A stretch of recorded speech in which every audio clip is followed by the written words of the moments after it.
Look, we ain't finna start this show off live like we normally do. We ain't gonna get into no introduction or anything like that. Y'all already know what this is. Flash, I want you to tell everybody from Wisconsin all the way down to Columbus, Georgia, how cold it is or where you at. I really need you to tell everybody how cold it is. On Friday it was negative 45. So, Oh, um, no. yeah. So and everybody for the most part went to work still. The only reason I stayed home was because my daughter's school was closed down. So my it was so cold, my garage door froze shut, and not because it was stuck to the ground, but because it was so cold the mechanics of the whole garage door opener wouldn't work. That's how cold it was. That's crazy, bro. Good Yeah, God. it was cold. I think the only other time that I think the coldest I've ever experienced here in Wisconsin, colder than that, was negative 60, and that was like, oh, that was I think my daughter was like a year old, so that was about 7 years ago. Negative 60. Yeah, you Yeah, gonna yeah. yeah, I you was gonna at work. you go outside. I worked at a steel mill back then, and I was loading trucks all night, so I worked at night, so it was even colder.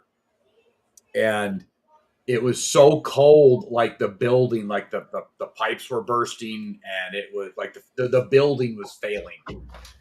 So yeah. So Wow. That's Ain't no I damn way. crazy. remember I was still married at the time, and I remember going outside, and I had to jump my truck.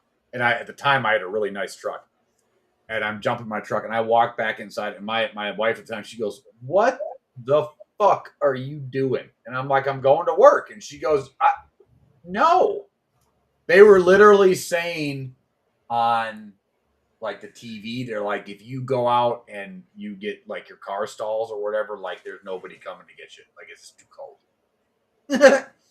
Wow, that's You know insane, what, bro. man? In that type of weather, I'm turning on my big heater, my space heater. I'm turning on every damn thing. Ain't I no, still got the fan on. well, I can't talk. I got both my fans on, There but you go.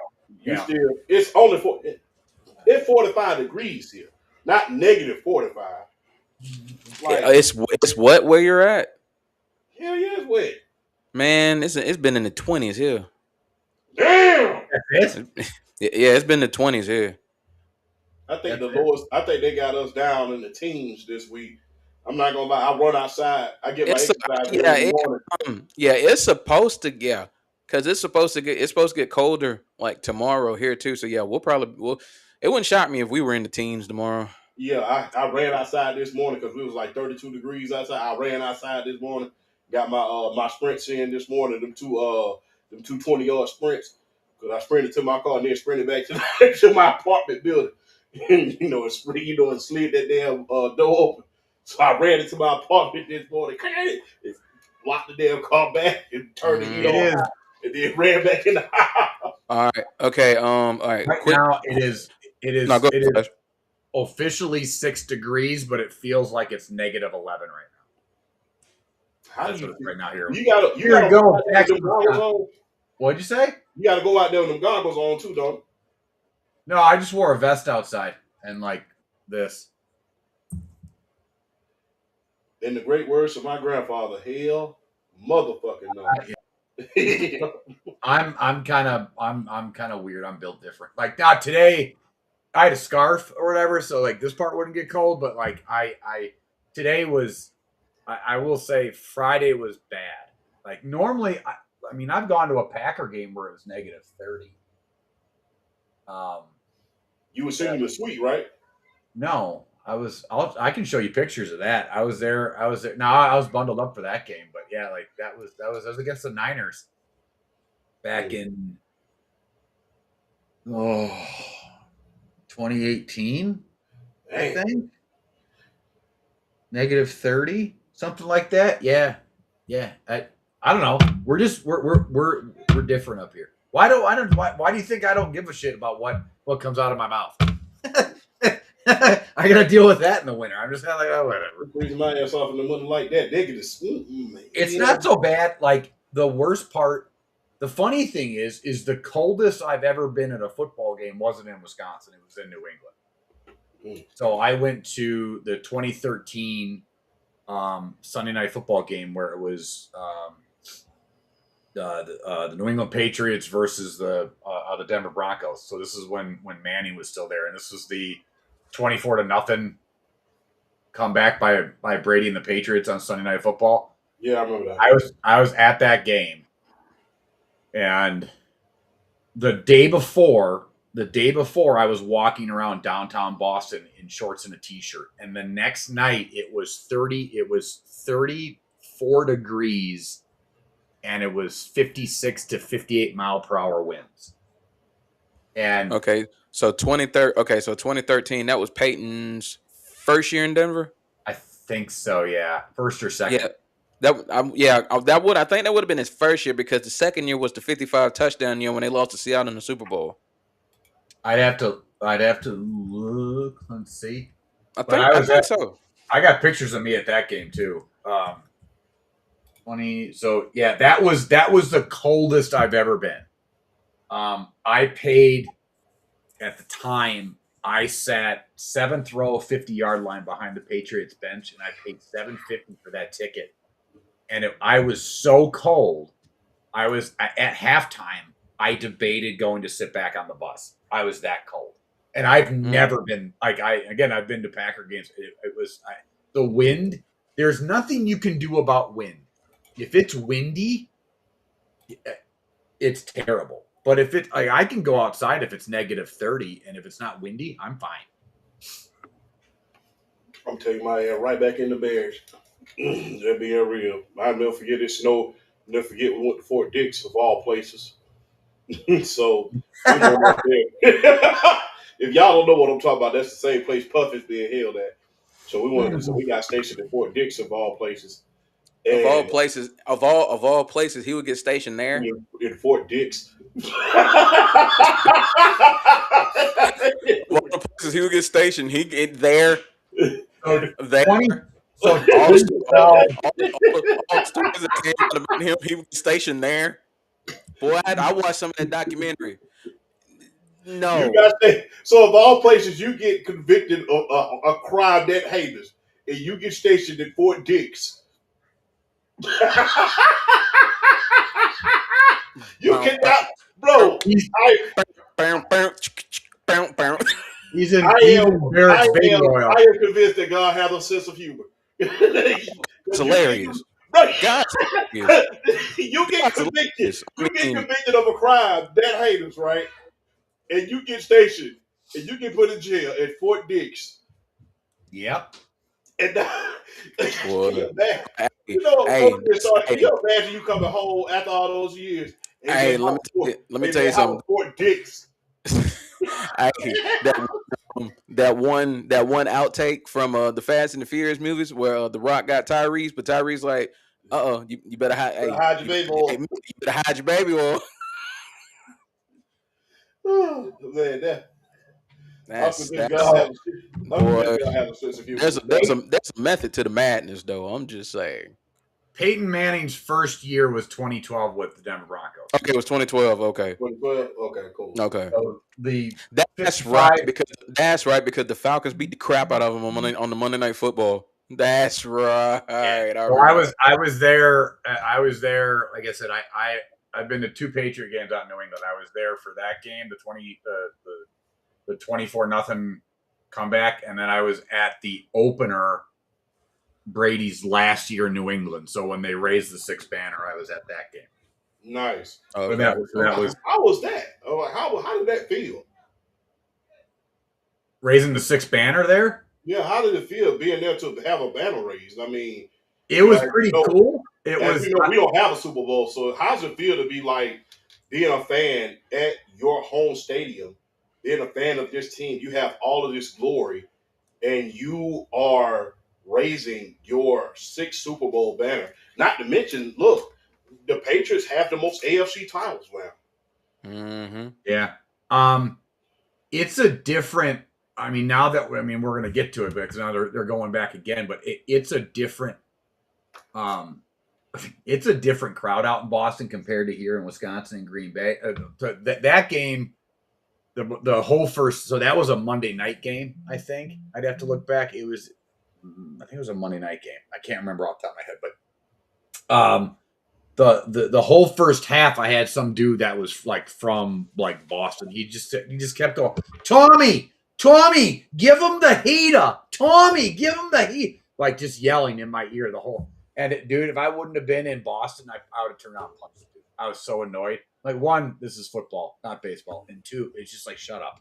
But when it comes to just like seeing the banner raised and like I think they had it was T-Pain. Like all we do is win. Like he did that, like that whole shtick there, and they like Robert Kraft. It was pretty cool. It's a different if you want to talk like Evil Empire, it's got that feel to it because like the Patriots. So like if you look at how Green Bay is, and like I said, I've been going to Packer games since I was 8 years old. Like it's gotten more corporate up in Green Bay than what it was when I was a kid. Because like when I was a kid, it was just a basic stadium in the middle of a little tiny town. That's all it was. And now it's a little bit more built up. Like they've updated the stadium, and there's more shops and stuff like that around there. Where it used to be just houses literally around the stadium. There's still houses around the stadium. It's still like very podunky feeling in a way, like it shouldn't be that. But you go to New England and there's this like feeling of like this weird like corporate, like it's the Evil Empire. It really is. It really has that like feel to it. Like that Darth Vader Death Star feeling to it. Yeah, like it really does. But if you're a fan, if you're like me, it's like cool. One of the best things about being a Patriot fan is that franchise makes everybody so mad. It's like a constant troll job, and so it's just a different. It's just different. It's a very different vibe up there, but it's the whole sports culture in Boston in general is very. Not saying that it's not serious in other places too, but it's very serious in Boston. Like they don't fuck around with their sports at all. And so, I've been lucky enough. I was courtside for a Celtics game up back in 2013 too. I've been to a Bruins game. I got to see that same year in 2019 when I went to go there. I got to see Yankees Red Sox in Fenway. That was the coolest. That is. I'll tell you right now, if you ever get a chance and you ever want to go to a baseball stadium, please go to Fenway. It is one of the most. Go to a night game, and if you're lucky enough to get a clear night, I'll send you guys some pictures. It is it's the most beautiful stadium ever. It's so gorgeous. It ain't better than the Battery. What? It ain't better than the Battery. Hell, I've never been. I want to go to every. I want to go to every park. I want to go on one of those trips. I want to go to every ballpark. How far do you stay away from Atlanta, bro? Let's see. I'm probably about an hour. I'm gonna tell you right now. This summer, I'm coming down there. You know what? This summer, hold on. Since you love baseball, I'm gonna get some tickets. On my word, this is my word, and I'm gonna get. I can't promise you it's gonna be some good ass seats. I don't care. I don't care. I just want to go. I haven't been to a game in Truist yet. I don't care. So it ain't gonna be no super tickets, but we gonna get some tickets. I'm gonna stop by there. I'm gonna get you. We gonna go to a game, man, because you know what I'm saying. I need to take my guy to a game, man. But speaking of the Patriots, man, look, people don't understand. You know the song that I picked for the theme of today. You know, everybody remembers New Edition. Oh yeah, it feels so good. You know, to be back where we belong. People don't realize New Edition is from Boston.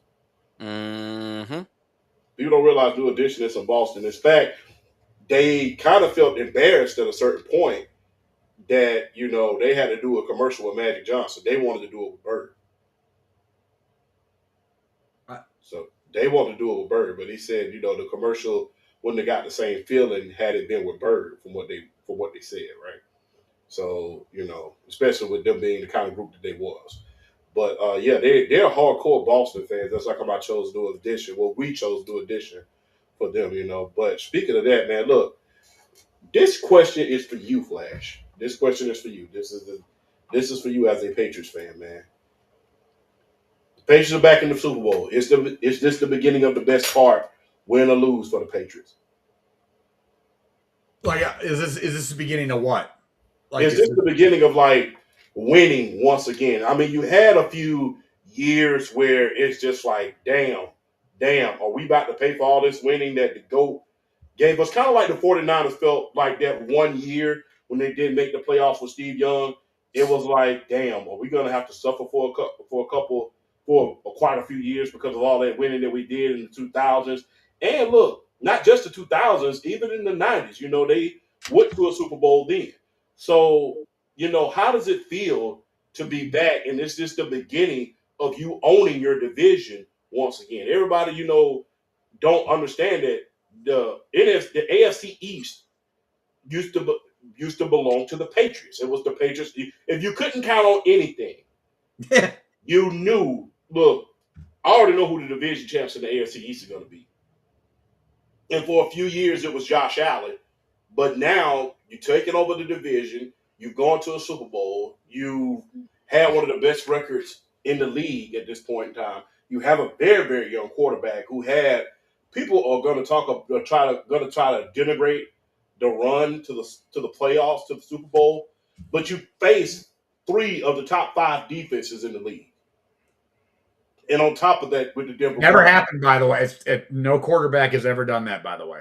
No, not even Tom Brady. Not even the GOAT or my GOAT, Joe Montana. So he beat top. And the thing is, people are going to say, "Where's the quarterback?" As a quarterback, you don't play the other quarterback. You're not sitting up. And I want to point out something. So Kay Adams was one of the first people to point that out. I want to give her props on that, because everybody was shitting on Drake May's playoff run. I just want to point out, this is another stat that Kay Adams pointed out, which, by the way, just makes me love her even more, that she is all on the Drake May train and the Patriot train right now. But in the first 3 starts for Drake May in the playoffs versus Tom Brady's first 3 starts, obviously they're both 3-0. Drake May has 533 yards passing. Tom Brady had 572. Rushing yards, obviously Drake May is going to have a little bit more. He has 141 compared to Brady's 22. Total touchdowns versus INTs. Drake May 5 touchdowns to 2 picks, to Brady's 2 touchdowns to 1 pick.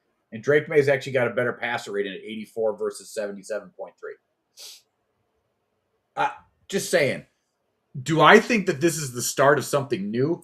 Well, we did kind of talk about this a couple weeks ago, that New England is in a really unique spot right now. Besides the fact of bringing Vrabel back, and who at one point in his last year at Tennessee actually ended the original Patriots dynasty for good, knocked the whole Belichick Brady team, their partnership. That was their last game together in a playoff game against them. It ended on a pick 6 to Logan Ryan. Oddly enough, 2 former Patriots ended the Brady Belichick era. Yeah. And now you have him, but you got a really unique situation where you have a newly turned 23-year-old quarterback, who, by the way, is the youngest quarterback to ever make it to a Super Bowl. 23-year-old quarterback with an offensive coordinator that is not going anywhere, who is also young, by the way. You have such a unique situation in the aspect where those 2 coaches are not going anywhere for at least the next decade. As long as they keep winning. Not to mention the fact that the Kraft family we talked about this last week on whether or not Robert Kraft is the best owner of all time. At this point, I don't. There was a little bit of question. We kind of, but we were all kind of like, yeah. But now that you're back to another Super Bowl again, I'll say football play. Football, as far as the product that they put on the field, Kraft got that. As far as logistics is concerned, I'll get that to Jerry. As far as logistics, I'll get that to Jerry. What do you mean by logistics? Logistics, TV contracts. Because remember, the first TV contract that was worth over $1 billion was because of Jerry. I think Jerry was more impactful in the financial area. Yeah, that's what I mean by logistics, the finance side. Yeah, I do think Jerry, being an out front owner is Jerry. I But think Robert Kraft doesn't Kraft. have to really do a lot because his team wins so damn much that he's going to get notoriety as an owner any damn way. Well, Exactly. Robert Kraft has become a lot more prevalent in where he is kind of like. There's like a couple owners, it's the Rooneys, it's the Maras, it's it's Kraft and Jones. Those are the big, the big cheese when it comes to ownerships, and Jones and Kraft are pretty much at the top of there. He's very influential with the commissioner and the direction of the league. I think Jerry Jones has done his own thing where he's built that stadium. I mean, he built that with his own money. He didn't use taxpayer money, and he gets all the revenue from that, which I think is genius. But I think in the amount of time that Robert Kraft, I mean, when did Jerry Jones buy the Dallas Cowboys? 1987, 88? 1989. 89? Well, 1988, my bad. 1888. So 1988? Yes, he had 1 year with Landry, right? And then no, he bought it in late 1988. The season didn't start to 89. Okay. So he didn't even do one coaching year with Landry. He got rid of Landry, went right to Jimmy Johnson. Mhm. So and that's in Robert Kraft bought New England 5 years later ish in 93. What's up, PSP? No, 94. He bought it in 94. Or 94. Sorry. So 6 years later. And now don't get me wrong, Jerry Jones built his own dynasty, and everybody wants to give credit for Jimmy Johnson, but you can't just not give credit to Jerry Jones at all. But I mean, Robert Kraft is like the amount of Super Bowl. I mean, he's tripled his outtake in just in appearances in the Super Bowl. I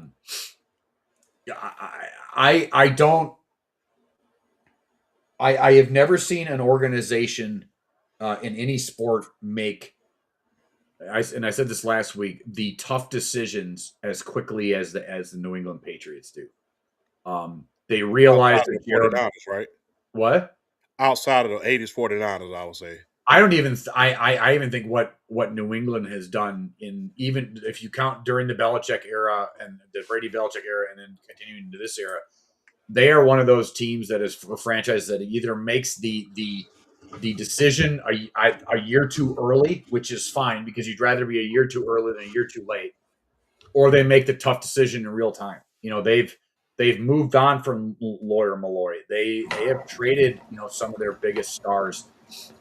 They traded Logan Mankins. They made some really they've dealt away Deion Branch. They moved on from Moss. The Crafts made a tough decision as much as people want to say it. But I mean, Belichick wanted to trade Brady. Let's make no mistake. That is well documented at this point. And the Crafts stepped in and said, "No, you are trading Jimmy G," which ended up being the right decision. They hired Jared Mayo, and they realized after 1 year it was a mistake. And he wasn't ready for the moment. And they brought in Mike Vrabel. They have done such a great job of keeping the culture there of what Belichick and Brady built, and the Crafts, and not suffered much for it. They were willing to move on from Bill Belichick. You could make an excuse of Bill Belichick, he's the greatest coach of all time. He's going to coach New England until he dies. And they were willing to that's enough. We've had enough. And there was a lot of people in New England that were not happy about that decision.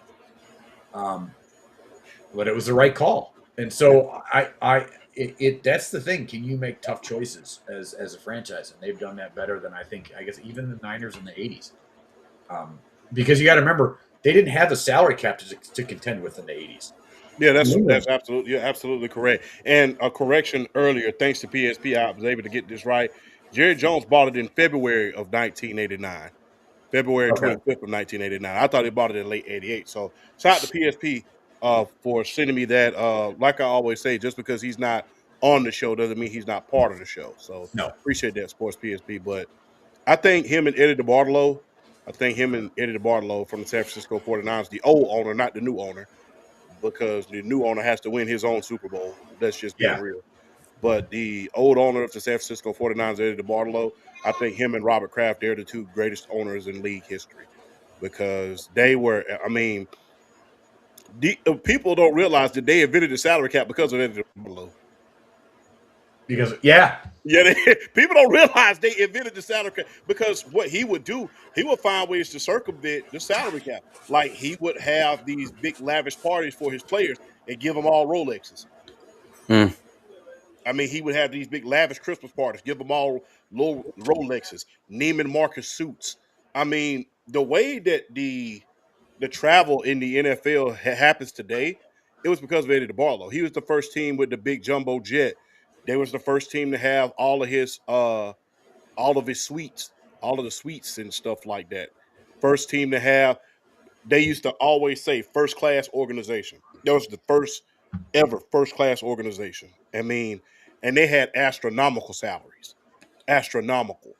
I mean, like I said, he used to find ways to circumvent it by giving them Rolexes, buying them cars. I mean, all type. Yeah, they used to buy. Oh no, but I mean there's there's that famous joke. You go to the when Brady got his jersey retired in New England, they had that whole ceremony, and him and Manning were on the stage, and they were talking, and it was when they did a throwing workout together and stuff like that down in Tennessee, and Manning says he took the private jet from the Robert Kraft private jet, and he goes, pretty sure that's against the salary cap, which it is. So that kind of stuff still happens to this day.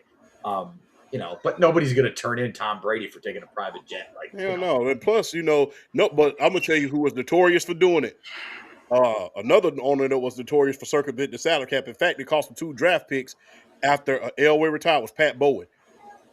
Yeah, they all do it. Yeah, because he was paying because he only could sign Terrell Davis for $6 million. So he found out. So he gave him like $2-3 million up under the table. Yeah, they found him $2-3 million. That's what I would do if I'm the owner. Yeah, look, we don't want you to count that much against the salary cap, but I'll slip you a cool $5 million under the table. Just shut up out there. Just find up.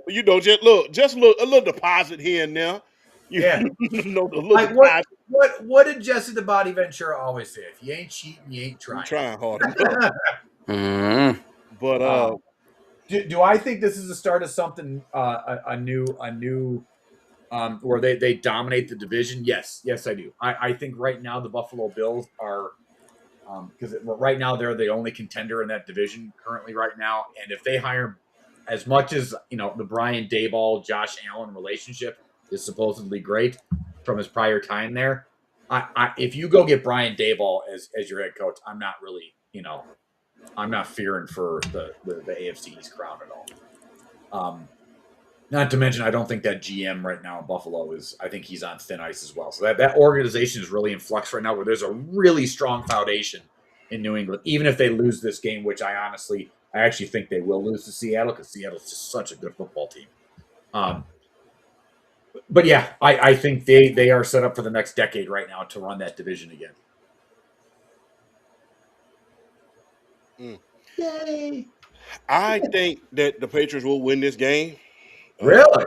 Yeah, I really think. I mean, I think that Mike Vrabel has been around. Look, Mike Vrabel. There's a different type of thing when you approach this as a player and a coach. There's a different type of feeling. Tom Flores. Just for starters, Mike Ditka, Tony Dungy. When they finally got there, it's a different type of vibe because you've been there as a player. You can tell the players as players what to expect. And then as a coach, this is nothing new to you. You was there through all the distraction as a player. You was there through all the distractions being as part of one of the greatest dynasties of all time. You played for two first-class organizations if you're Mike Vrabel. You played for the Steelers, and then you left the Steelers and went to a higher-class organization in the form of the New England Patriots. So you know the standard. You know the standard. And you know how to coach these players up in order to show them, hey, let's not be distracted. Let's not be this. Let's not be that. And for people who are going to harp on that game that was in the damn snow where the only thing you can see is the back of people's jerseys, don't do that because you know. I saw Kurt Warner say something about that game with the offense, and I'm just like, dude, it was like that. This whole second half was you couldn't see anything. Yeah, it was all about timing at that point. Yeah. It's all about timing. I said it in the chat. I said like the first team that's gonna that figures out how to run the football is gonna win that football game, Yep. and that's what happened. As soon as New Exactly. England started to be able to run the ball, that was Hey, it. Game over. it's old school football. Get on the board and hold on. Yep. So yeah, I mean, you look. It's not an easy path. You face the top 5 defenses, and then not only that, you got to face another defense, another great defense when you get to the damn Super Bowl. And I believe New England they've been there before. Their coach has been there before. Yeah. That organization is no stranger. They know how to handle distraction. Now, these are a new crop of guys, but it's pretty much the same formula. You bring in a good quarterback. He's in his second year. You bring in a good coach who's a proven coach. You have the ownership that's there. Not to mention, look, why is anybody not talking about how the Patriots have just, much like they did with Randy Moss, revived Stephon Diggs' career? Yeah, he finally got to a Super Bowl. Finally got to a Super Bowl. No more standing with your hands on your hips in the AFC Championship. Yeah. So, yeah, they have pretty much revived his career because people were stating, especially after he got hurt in Houston, he was washed, he was this, he was that. They signed him to a big contract, and he played dividends. He may not have the stats, but he was impactful when he needed to be. I saw a really good meme today that in all fairness to Josh Allen, he'd probably have a Super Bowl appearance too if he had receivers like Diggs and Hollins. Both of those guys play for New England now. I'm just saying. So. Oh, that's a video. That is a video right there. Click, click, click, click. So, hey, look, I don't know. you, BRF, what are your thoughts on everything on this new England reign? I said this last week. If New England won the AFC Championship game and got to the Super Bowl, I said if they get to the Super Bowl and win it, I said the NFL screwed for at least the next 5 years because you're pretty much setting them up for greatness just off of the this off season alone with the cap space that they're gonna have, and just like New England at its peak, all the free agents wanted to go. And if they, if they win Super Bowl 60, it's gonna get a lot of that feeling back, just because of the atmosphere, like playing for Robert Kraft and how good of an owner he is, and how he's able to, get the right pieces together, put the best teams around, just being able to really surround his coaching staff with the best possible talent to get the job done. He's always been like that. That's from when you say from a football standpoint, he's probably the greatest owner from a standpoint as far as him and his front office being able to get the best players in there. That's definitely not a crazy assessment. I think at this point, Robert Kraft is probably the greatest owner ever. But I definitely think it's the start of something, because I think the window from Buffalo being the dominant team in the AFC East is closed. And I honestly think their Super Bowl window is closed at this. I think it's closed. I mean, because I feel it's almost there. I mean, we can say, as long as you got Josh Allen, and all that. Look, if you weren't going to do it this year, when are you going to do it? Because here's the thing, though, it's not just New England and the AFC you have to worry about now. You still have to worry. I mean, even though Justin Herbert's hasn't been a good playoff performer, you still have to worry about the Chargers. Now you have to worry about the Broncos. Look, you still have. I mean, depending on what Baltimore does around Lamar Jackson, you still have to worry about them. Honestly, I feel like you still have to worry about Pittsburgh, regardless of who's on that team. You have to worry about Pittsburgh, and I mean, and Kansas City. Patrick Mahomes is coming back. You never count him out. So the AFC has just become chock full of teams ready to take you down and take you out. So it's that Super Bowl window. I feel like the last real inkling of a Super Bowl window, you had it this year, and you couldn't even get back to the AFC Championship game. So now, if you're looking at a team like New England, who's about to really I feel like they can stock up.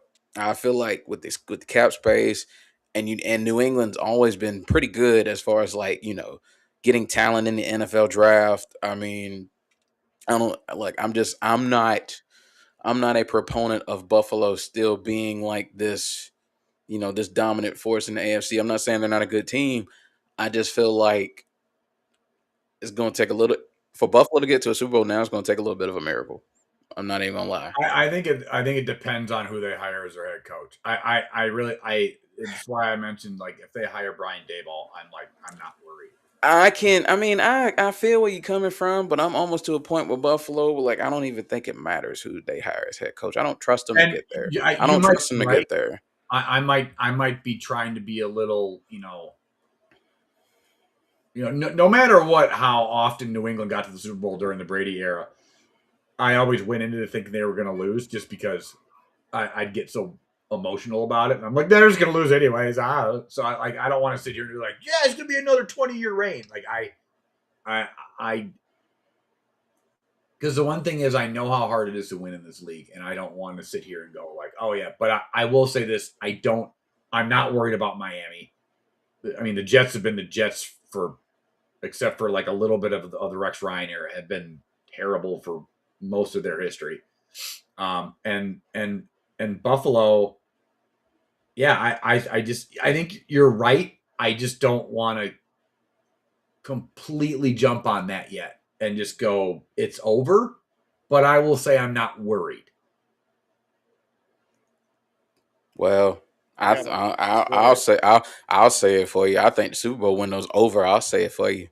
I think it's over. I don't trust Buffalo. I don't trust Buffalo to get to a Super Bowl now. I just don't. I think it's over for them. I do. I just think there are too many good teams coming up in the AFC right now. I mean, you had your shot.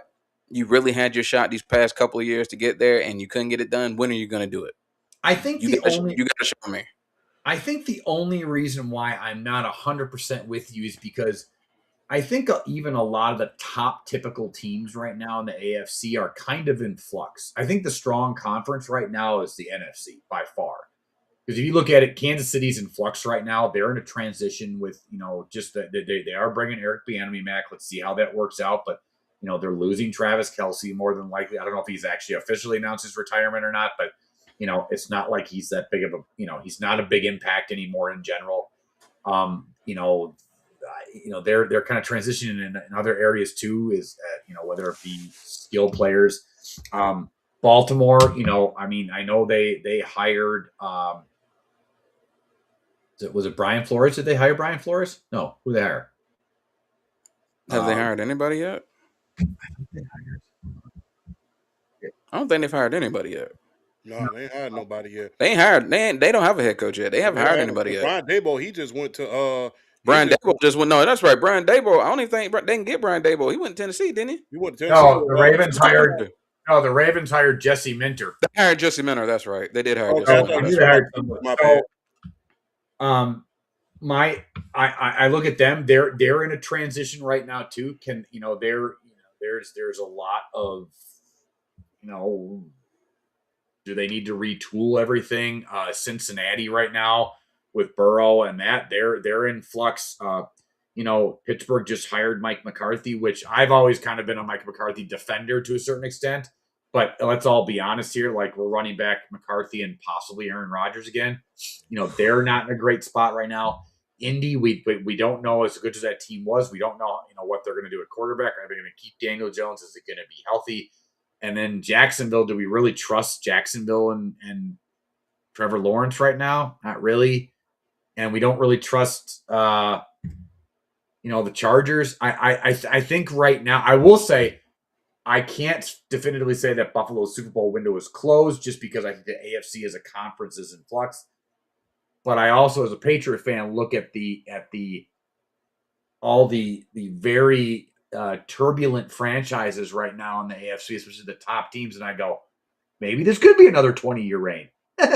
Just because it's a very weird, and then you got teams like the Browns and, like I said, the Browns, Jets, and Miami that are just and the Raiders, and they're all just ass. I guess my only thing to that is a lot of those questions we had coming into this postseason, and Buffalo couldn't do it. Can we trust Trevor Lawrence and like all the other flux that's going on with the other teams? Is like who were we really counting on to make a run in the AFC? We kind of had a lot of these questions already, and Buffalo didn't do it. So if you couldn't do it and these questions were already in place, why should I trust them down the line if these questions were already in place and you couldn't do it? Well, and I don't. And again, it's not that I'm like. I'm just not willing to completely close the window yet because Josh Allen's only 29 years old. Yeah, but who does he have coming back outside of James Cook that is going to be that factor? Bosa is getting old. A lot of those defensive players are getting old. They have no money as far as salary cap is concerned. They don't have. If they had like 30 million in salary cap, maybe even 45 million, and I could see them making a trade in order to get it AJ Brown, or maybe even taking a risk and saying, "Hey, look, we're gonna go for it all this year. I'm gonna bring you in. I'm gonna go get Clint Kubiak after the Super Bowl." And we're gonna go get AJ Brown, and we're gonna get Brandon Ayuk, and we're gonna air this son bitch out like a Steelers fan as much as we can.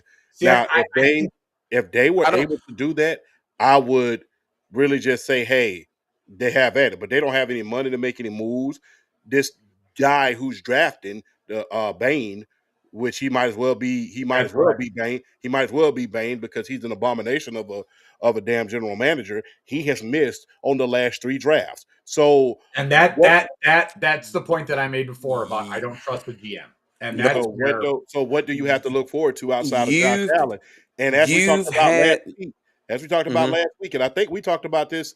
I think you brought this to my mind, and I brought it up on TikTok. Both of you did. Can we blame Josh Allen if he says after this year, y'all can go jump in the damn Niagara Falls because I'm not going to keep doing this shit? Can we blame him? Because the thing is, it's like, yes, we've had this window of opportunity. Now it's like I not only got to worry about the old guard, but I got to go worry about these new guys that just came in. They're already going to damn Super Bowls. Mm-hmm. And The guy another who's in my thing. draft class, I got to worry Mm-hmm. about him going to Super Bowls for the next 2 to 3 years because the Exactly. general manager in Seattle is a beast. He's built 3 Super Bowl teams. Every yeah. last Super Bowl that they've went to, he's built every last one of those teams, from Yeah. Sean Alexander to the Legion of Boom, all the way up Former to the Packer, by the way. John Schneider, right? Yeah, Snyder. It's a former Packer. Really? Yep. No wonder. Mm-hmm. And that's another question. And that, like I said, I'm not trusting Buffalo. And yeah, like and another big reason is that GM, you've had better salary cap situations than this, and you really haven't gone out and done much. And your drafts is like you've gotten some. Don't get me wrong. I mean, obviously, you hit on Josh Allen. I think it's safe to say you hit on Dalton Kincaid. You hit on James Cook. But I mean, outside of that, like okay, and I'll give you The line. I'll give you Ed Oliver and Russo on the defense. But outside of that, I mean, you two Pro Bowlers in 7 years. I'm not saying you got to have at least one every year, but you would think, I go back to what we kind of talked about last week. Is I'm not Mr. Go out and get a number 1 wide receiver. I'm Mr. You need to improve that defense and that offensive line. If you want to go get another wide receiver, fine. But I think I think what was a little bit more alarming was how poorly Josh Allen kind of played in that game. I think that was the more alarming thing. Is as much as the defense didn't play that well either. It just I need Keon Coleman to finally step up. That's what I need. At the end of the day, you were drafted to be the guy after Stephon Diggs left. You were drafted to be the guy. I'm gonna need you to step up. You are the most talented wide receiver on this team. I need you to step up. I need you to take the mantle because like I need you to do something. Josh Allen played like crap. Don't get me wrong. I'm not gonna excuse him because at the end of the day, 4 turnovers by you in a divisional playoff game is inexcusable. But you can't do that. Keon Coleman, give me more than 1 catch for 10 yards in a playoff game, please. Yeah, I don't know. This is again. I'm not like I'll I know you're 100%. It's gone. I'm like at 80. I'm not at 80. I'm like there again. And Champ, and I said it a little bit earlier, but Champ reiterated. It's the GM.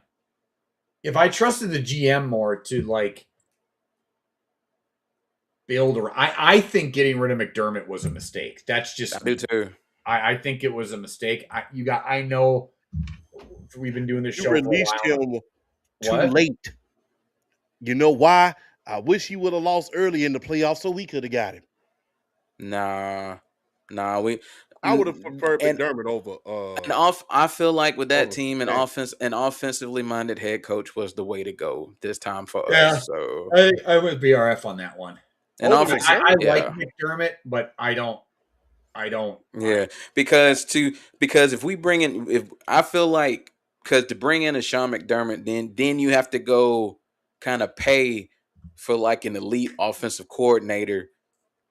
Get the head coach. If you're gonna do that, just get the head coach. Speaking of head coach, what the fuck is Cleveland doing? They're making these guys write fucking essays, and they got personality test. People, I mean, that's not the first, or like that's not that outrageous as personality tests, but like even regular corporations do that. But like, I ain't writing no goddamn essay. dude, you got people canceling interviews because of this shit. Like, that's how terrible your franchise is. Look, you give me that team, and I sit by that damn stand, and do this the whole time, and clap my hands like Jason Garrett. All right, guys, we're gonna go I write Z3 motion. Let's go now, dude. It's so bad. Like I was watching a couple segments on them, and it's just like they're like, well, we really emphasize our analytics department. Dude, your analytics department is getting you like 8 and 9 and 3 and 14 seasons. Your analytics department traded Baker Mayfield and gave $250 million fully guaranteed to a dude that was getting illegal massages. The dude that was going to that was part of West Coast production. Tell it like it is, bro. That's what your analytics department did. If you're gonna sit there and you're like, this is why, like this is why there are idiots at all levels of life. There is. I said, like, this is supposed to be the best of the best. This is the NFL. This is one of the biggest, businesses on earth, and you got morons running an NFL franchise like the Cleveland Browns. I mean, utter morons. And I'm saying that, and I don't even claim to be that smart of a person, because I'm not.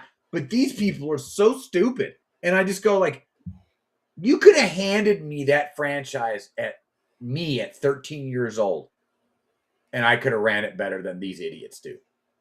That's sad. That's really sad. And I'm not even being hyperbolic. Like, I'm not that dude that's sitting on the couch with a beer going like, man, I could play with these mofos. No, I couldn't play with these guys. But I will say I could have run this franchise better than these guys are running the Browns. That's sad. That's really sad. Absolutely, because they keep making the same mistakes over and over. And the thing is, let's just be real. Let's just keep it all the way a buck. They can draft like hell at the lineman position. They've drafted some great ass linemen. They've drafted pretty good defense. They've drafted good running backs, good defensive players. They've drafted some hellified defensive player. Hell, they've even, when you look at their running back history, they don't miss. They don't. They don't. When you look at Nick Chubb to Quinshawn Judkins, they like. And then on top of that, Simpson's on the bench. Yeah. But they draft pretty good tight ends. When you look at David Njoku, now you look at Harold Fannin Jr., they draft there too. It's the quarterbacks. It's the quarterback. What are you talking about? Shedeur Sanders made the Pro Bowl today. Man, fuck that. Man, the hell with that. Look here, I've been a supporter of that dude. Don't get me wrong. I feel like Dude, I fucking died when I saw that. No. Hold on. I'm gonna let BRF go first. Go ahead. Let me say, because I saw this. I saw this. Look here. I'm not. He wasn't necessarily always put in the best situation to succeed with that team, but I am sorry. No way in hell should he be getting in the Pro Bowl over Trevor Lawrence, unless Trevor Lawrence just said, "I don't want to go." Which maybe he did. which is the Maybe he only did. reason. I'm It's sure the he did. only reason Dude. Shedeur Sanders is getting in If over Trevor I'm Lawrence. Shedeur You know, Sanders, people. I'm You sorry, know, go people ahead. will do anything to get out of the Pro Bowl. You know, every time you look like, oh my God, my right pinky finger's so sore. If I'm know. Shedeur Sanders, I turn it down because does he understand the inhumane amount of pressure that he's going to be under going into this season, knowing that he already has a Pro Bowl under his resume as a rookie and he doesn't even deserve it? Dude, that's my point. Like, dude, I would not accept that I because wouldn't take it. the amount of ridicule that you're gonna get, everybody's laughing about it. You say no.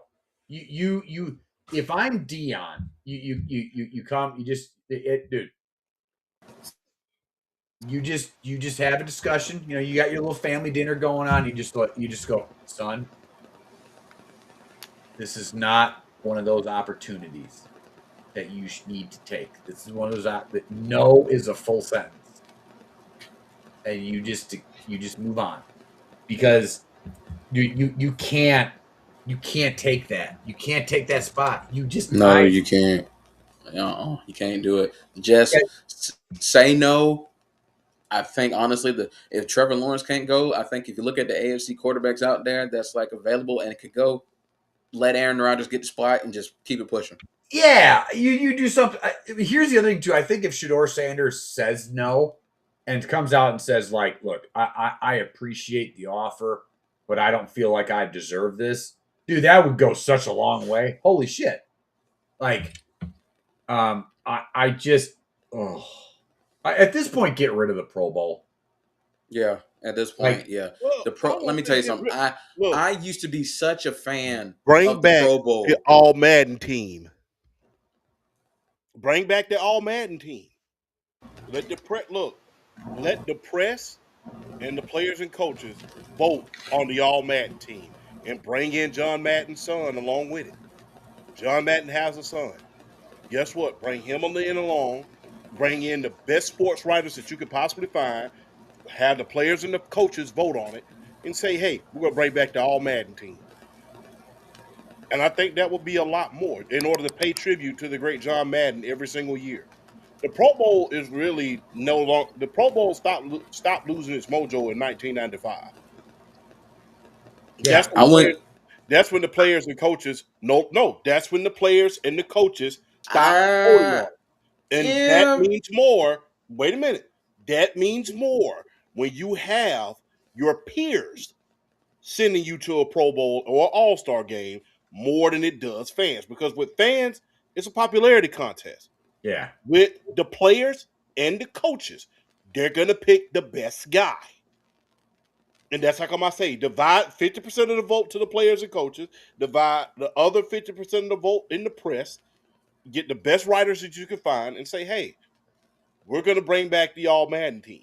And we're going to have this big man. Look, I remember, the All Madden team wasn't just, guys love the Pro Bowl. They love making the All Pro. They love going to the Super Bowl. But their goal every year when it was going on was to make the All Madden team. I mean, I don't. When you look, go back and watch Shannon Sharp. Go back I'm and not watch. saying. Go back. The I All don't think Madden there's team. Bring back the All Madden team. as if these. Here's the thing: the best All-Star game going on right now is what they have in the NHL with the Four Nations. If they're not willing, if the players aren't willing to play a game and actually play a game and be physical, there's nothing that I don't think they should have a Pro Bowl. I think they should eliminate it altogether, and they should just have the All-Pro voting, and that have it be it. That's it. And I don't think there's any shame in that. We're just in a different era. But again, this is kind of like the when it comes to NCAA, the college game. Just embrace it. We are in a different time, and to continue this farce almost makes the league look worse. That's just my opinion. I don't think it's as bad as I don't think it's as bad as people say as it is because there was a guy who was a 3-year veteran back in I think 1975, played for the Philadelphia Eagles. I think his name was Mike Bonzer or something like that. he played 5 games, had 6 touchdowns to like 12 interceptions, and he still made the Pro Bowl. But So, so I mean, I've seen some. I mean, hell, I remember when Vince Young made the Pro Bowl. He had more interceptions than touchdowns. yeah, So, I mean, it stopped losing. It lost its luster when the players and the coaches no longer. Now, if they're going to do something, do like the WNBA does. Take the fan voting, then players and coaches, and then your peers. I think that should be a consideration. That way, you'll make it mean more. I mean, when you have high regard with the fan voting, you have high regard with the press, and you have high regard with your peers.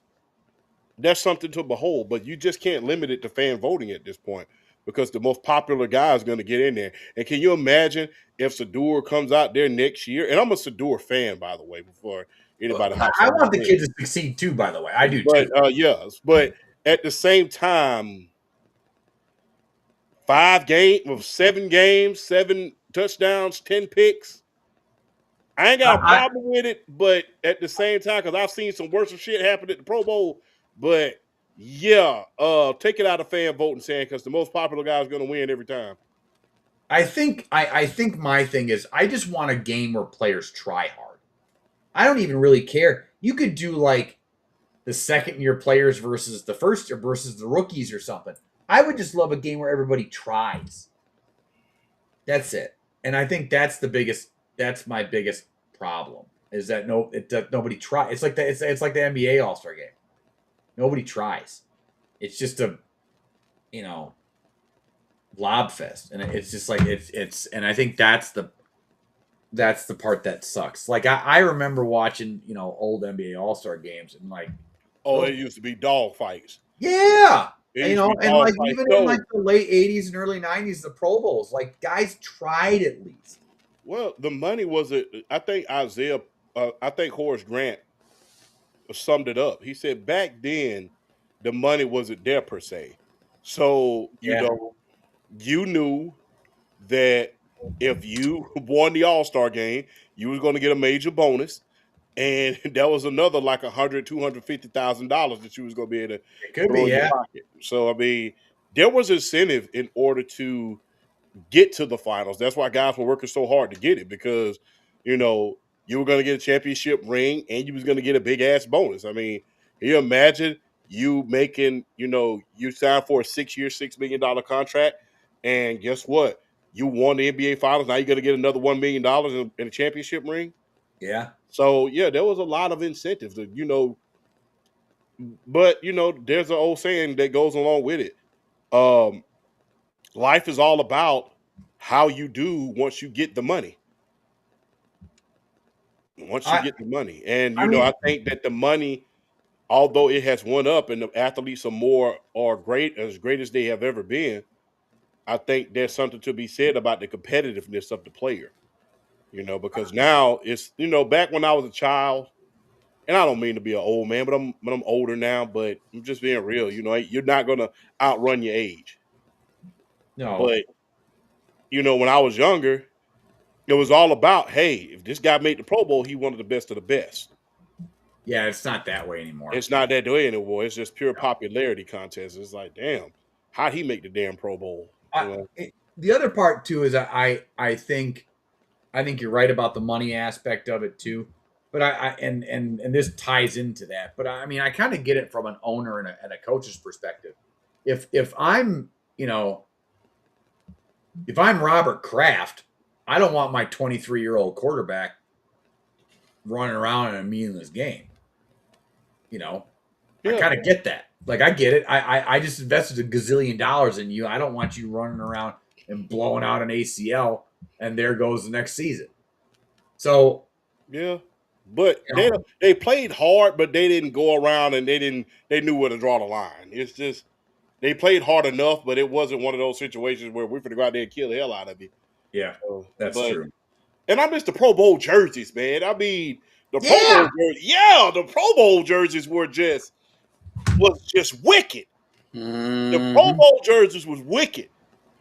I mean, the designs every single year, man. I mean, I'll never forget when Steve McNair won the MVP. Yeah, when Where's the camera? Fuck. Oh, there we go. yeah. Fuck. Why is the camera not picking it up? Oh, that's yeah. I miss the old Pro Bowl jerseys. You know, back when they used to, and they used to change the designs every single year. I mean, every single year you had yes, Those are nice. Those are nice. yeah. Yeah. I used to love the Pro Bowl jerseys, especially Yeah. I think the best Pro Bowl jerseys was in 1995. I think that was the best Pro Bowl jersey. I mean, guys had the Pro Bowl jerseys. They had the Pro Bowl patch. If they won the Super Bowl, they had the Super Bowl patch. You know, all your best players was together. It was crazy. I love the Pro Bowl. Yeah, I did too. I miss that stuff. It's Yeah, the Pro Bowl, man. In the great words of Marvin Gaye, things ain't what they used to be. But let's move forward, bro. I have a question real quick. 60 seconds. 60 seconds. If, and that's a big if, Drake May doesn't win this year, is he going to be under a lot of scrutiny from Patriots fans saying that, well, Tom Brady would have did it? No, he better not. No, He I'm just better. asking. No, 'Cause, no, I you hear. know, yeah. No, I hear what you're saying, but he better not, because nobody expects him to be here. no. Nobody expected the New England Patriots to win the AFC Championship this year. So he, if anything, he should be celebrated from the standpoint that he's one of the faces of this franchise that's gotten them back to prominence like this. So he should not face scrutiny at all just because nobody picked him to be here. Now, did I think they would make the playoffs? I honestly did think they were going to make the playoffs. I thought they had that type of team. Definitely did. But not number 2 seed in the AFC. Good. I'm thinking, Buffalo win the division, they'll get one of the wild cards. Not number 2 seed in the AFC, winning the AFC Championship. Good. So Yeah. he should not face this type of scrutiny in just his second year. Not at all. Especially when you think about what they've just had to go through the last few years just to get this team back to where it is today. So no, he doesn't deserve any scrutiny at all if he doesn't get the job done. He should be praised. This is like an overachieving type of year, but at the same time, it's like they set them up for really good things in the coming years, having a year like this. So no, he doesn't deserve and shouldn't face any scrutiny at all for this. No, there is no. No, I don't. And I said it before. I don't think they're going to win this game. I think Seattle's too good. But I All right. I will say this. Let me kind of reverse that question a little bit. What does it mean if they do win this and he plays really well? I think that he's their Steve Young. They found their Steve Young or their Aaron Rodgers. And look, if they win this game, which I believe they're going to, the league is screwed for at least the next couple years because the Patriots are back, and I think it's great because you're not going to know which damn team to hate more. I can't fit any more patches on this fucking hat. And one of them you stole from us, ass. One of them you stole from the us. shit out of it, bro. Stole from us. But what I'm gonna like about this when they win is this: you're not gonna know which damn team to hate anymore. You're not gonna know whether look. Can you imagine the hate train once Patrick Mahomes and Andy Reid gets back, and now you have the Patriots versus the damn Kansas City Chiefs? Now they turning the damn camera to Taylor Swift. Now, can you imagine that though? It's gonna be amazing. So you're not gonna look. You need villains in this league. What do I always say? So you need villains in this league. Yes, you've convinced me, but I've always said that. you need that, villains in this league. That game is going to be called the All Hell Bowl. Because when you see the teams, that's all you're going to be thinking. All hell, here we go. You're not going to know who to hate the most. It's just going to be one of those situations where it's like, damn, who do I need to hate in this situation? So I think it's going to be good, man. And look, man, he's not a superstar as of yet. I will say. I say that. I say no. Stress as of yet. He's not a mega star as of yet. He's Tom Brady, but on a very, very lower scale. But if I'm telling if they win this and he plays well, it'll launch him into superstardom.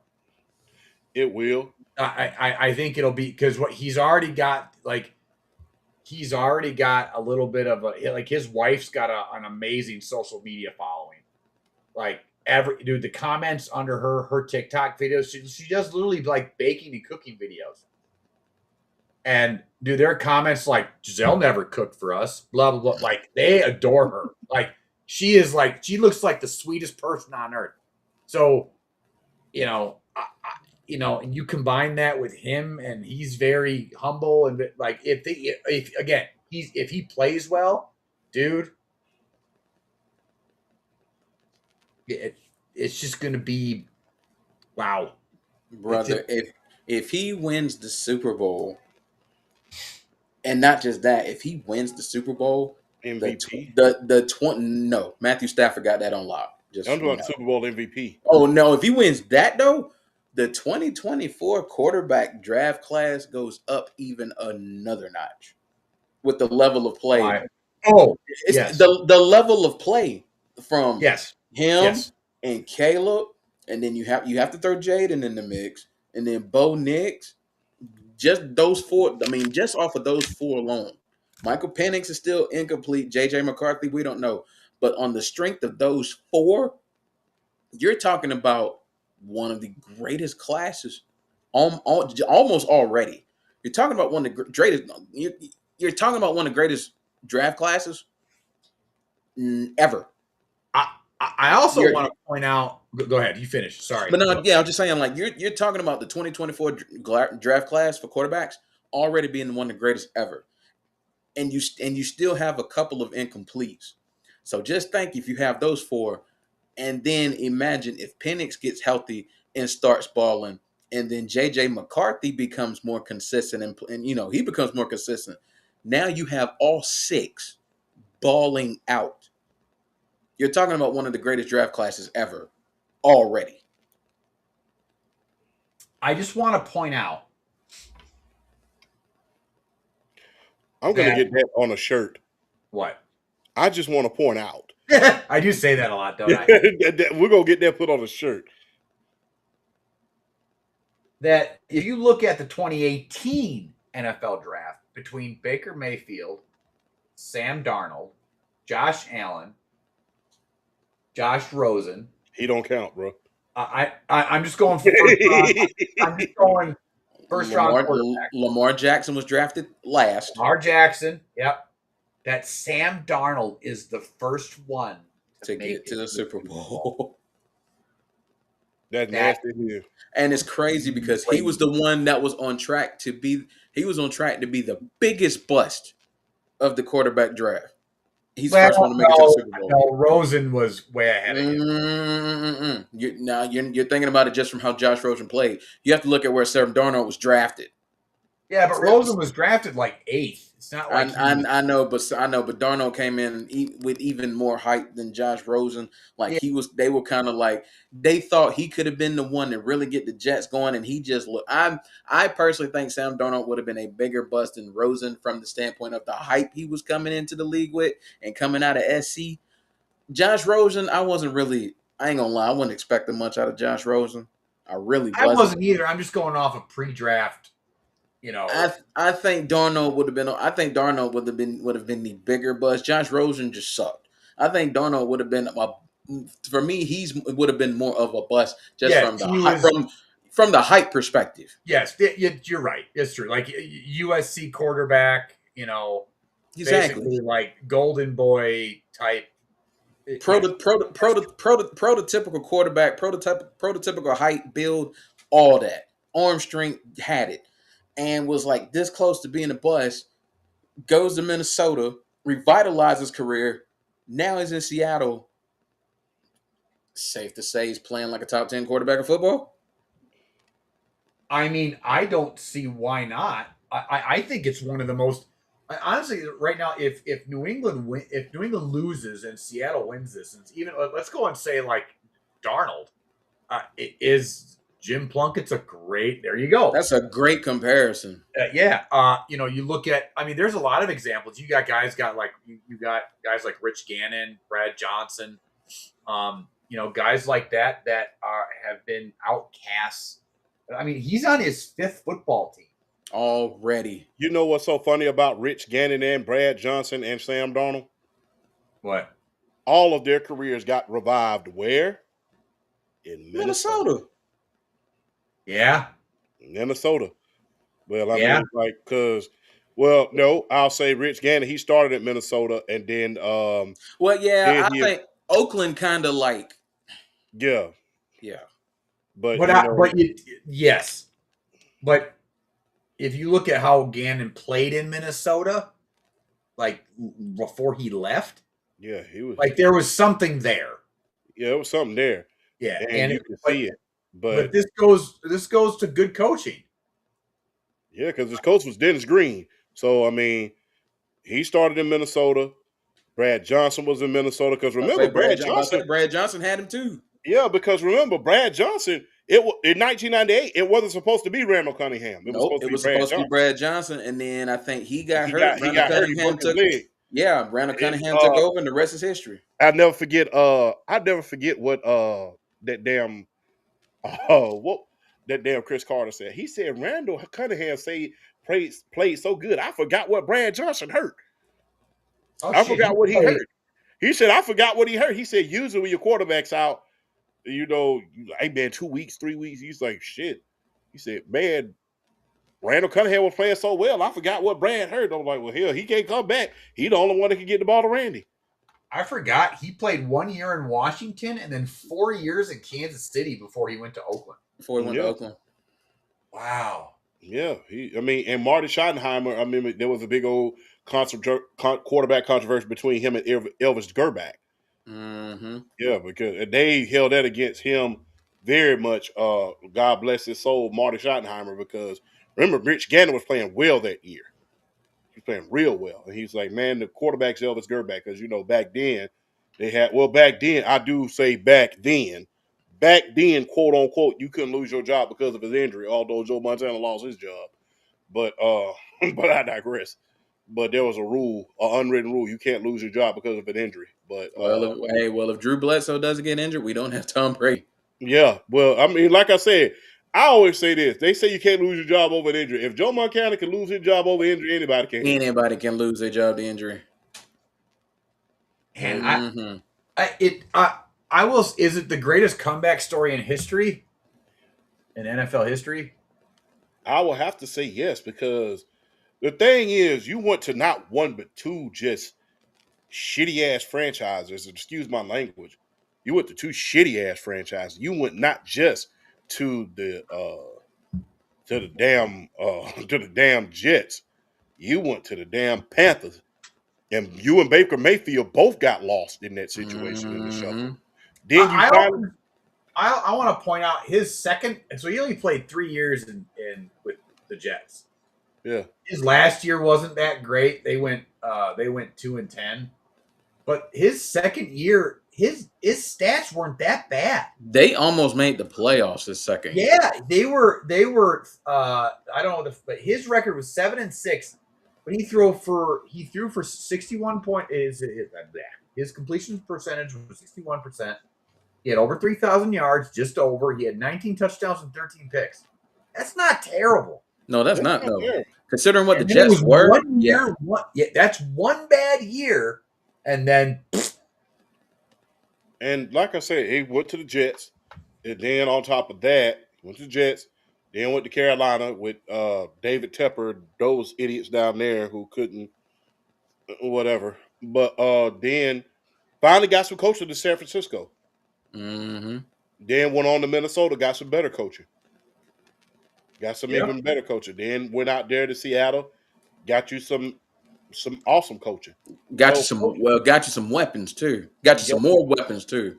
Got you some hellified weapons. I'm not saying Minnesota's got bad weapons. Minnesota's got really good weapons because you saw how he played. But it's almost like he understood. He finally understood what it was like to play with talent.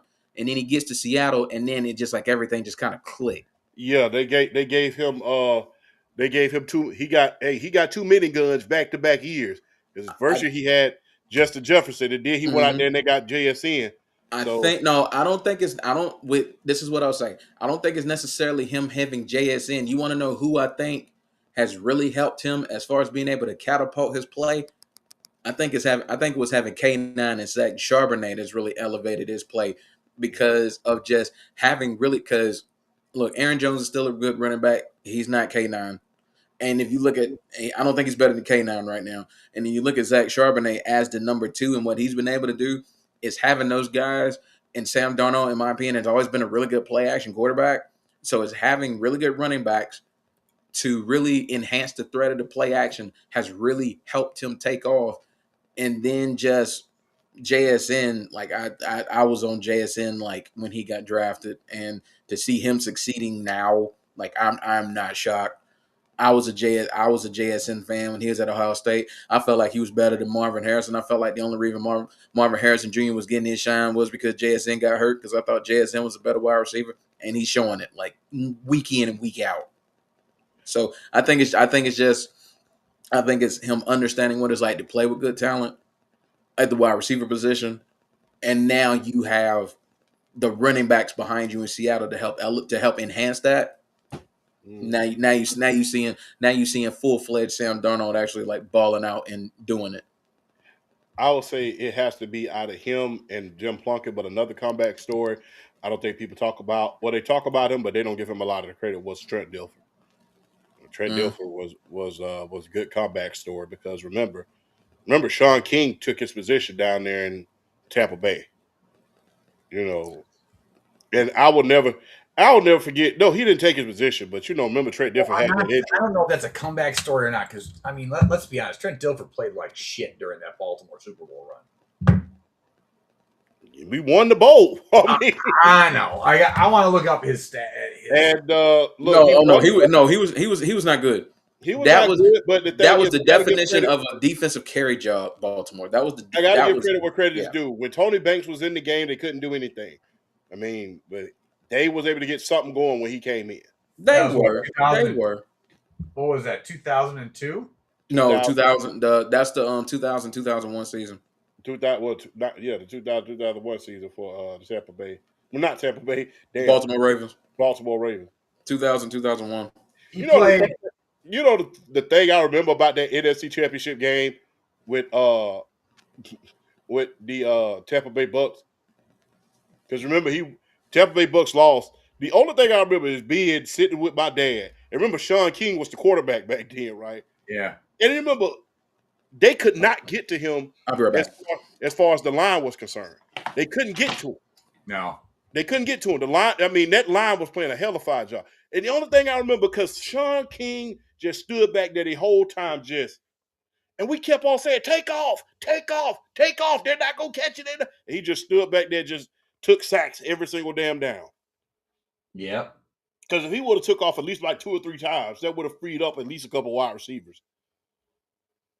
I say Trent Dilfer and Jim Plunkett. I'll say that has to be right up there as far as the comeback story is concerned. Yeah. Yeah. What are your thoughts? On? You think it's the greatest comeback in league history? You think it's over Jim Plunkett?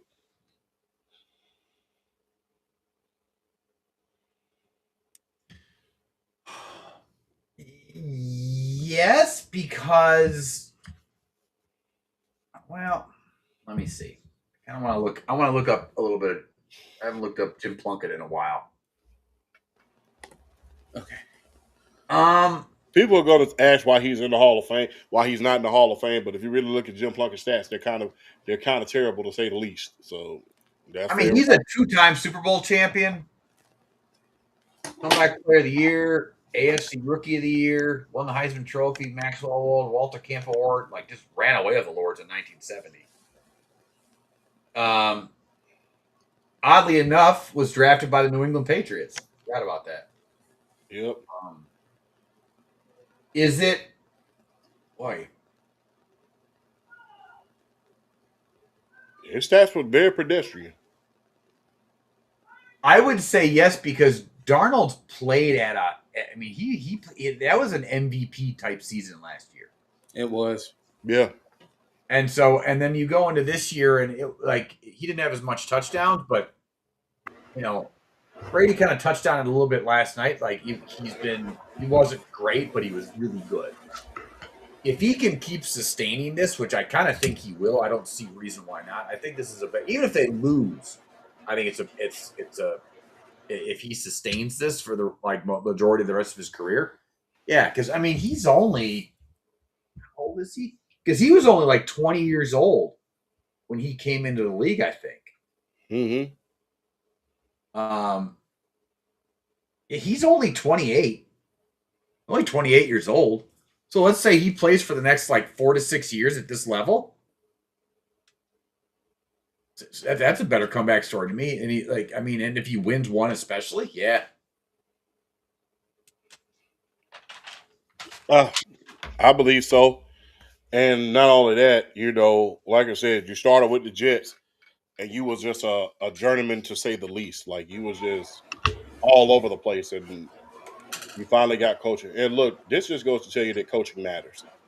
Coaching matters in this league. All of this I think people don't understand this, but win now kind of killed the quarterback position. In my opinion, Agree. because all of these damn owners are trying to, they're trying to overload these young quarterbacks and try to, we got to win because you're on your rookie contract. And, when you don't win, it's just like, okay, now we got to pay you all this money, but now you don't have as many weapons. And I think that adds to the impatience of a lot of these coaches and a lot of these owners. You got to be patient. People don't realize this. What happened Dan Marino's rookie sophomore year, that's 1 in a million. It didn't happen again in his second year. Nobody ever did that in their second year until Patrick Mahomes. I'm talking about as far as lighting up the scoreboard and winning the MVP and going to a Super Bowl. That didn't happen for another damn near 40 years. Ben Roethlisberger winning a Super Bowl, being the youngest champion. That didn't, yeah. So a lot of these win now, that's what messing up. I mean, you're putting these guys in no-win situation because if they don't succeed right off the bat, they're labeled as bust. Especially, look at what happened with Trey Lance. Yep. Look what happened with Trey Lance. Look what happened with Josh Rosen. They gave him 1 year. And within 2 years, he was out of the league. So, win now culture has killed the quarterback development system. And to be honest with you, they're not even developed in college anymore. Mm-mm. They're not even developed in college anymore because guess what? That transfer portal, hey, we're going to see a lot more Cignetti teams in the near future. So where he goes get these men out of transfer portal, they don't have to develop anymore. They don't have to wait. Boom. Gone. So that's just the thing. And I don't think these coaches are interested in developing. I think developing is a lost art. Now, am I telling you, look, funniest thing about development, it took Joe Montana 3 years took him 3 to 4 years to become what we thought it was going to be. And he came out of the 5th round. Yes, Joe Look Montana. at Peyton Manning's first year. Huh? Go look at Peyton Manning's first year. Oh, he was an interception. 28? 29 interceptions. 29 interceptions? So I never forget Vinny Testaverde sophomore year. Go look up that year. Damn. Yeah. Go look up the year Vinny Testaverde in his sophomore year in the NFL. Good. It's amazing. He won with 28 interceptions, he won Offensive Rookie of the Year. Go back and look at Vinny. I want y'all to do this for me. Go back on your computers and look up Vinny Testaverde sophomore year in the NFL. Just look it up real quick. I'm not gonna say anything. I just want you to look at I'm looking. Oh, it. fuck me. Don't say that. Let VRL see it. Jesus.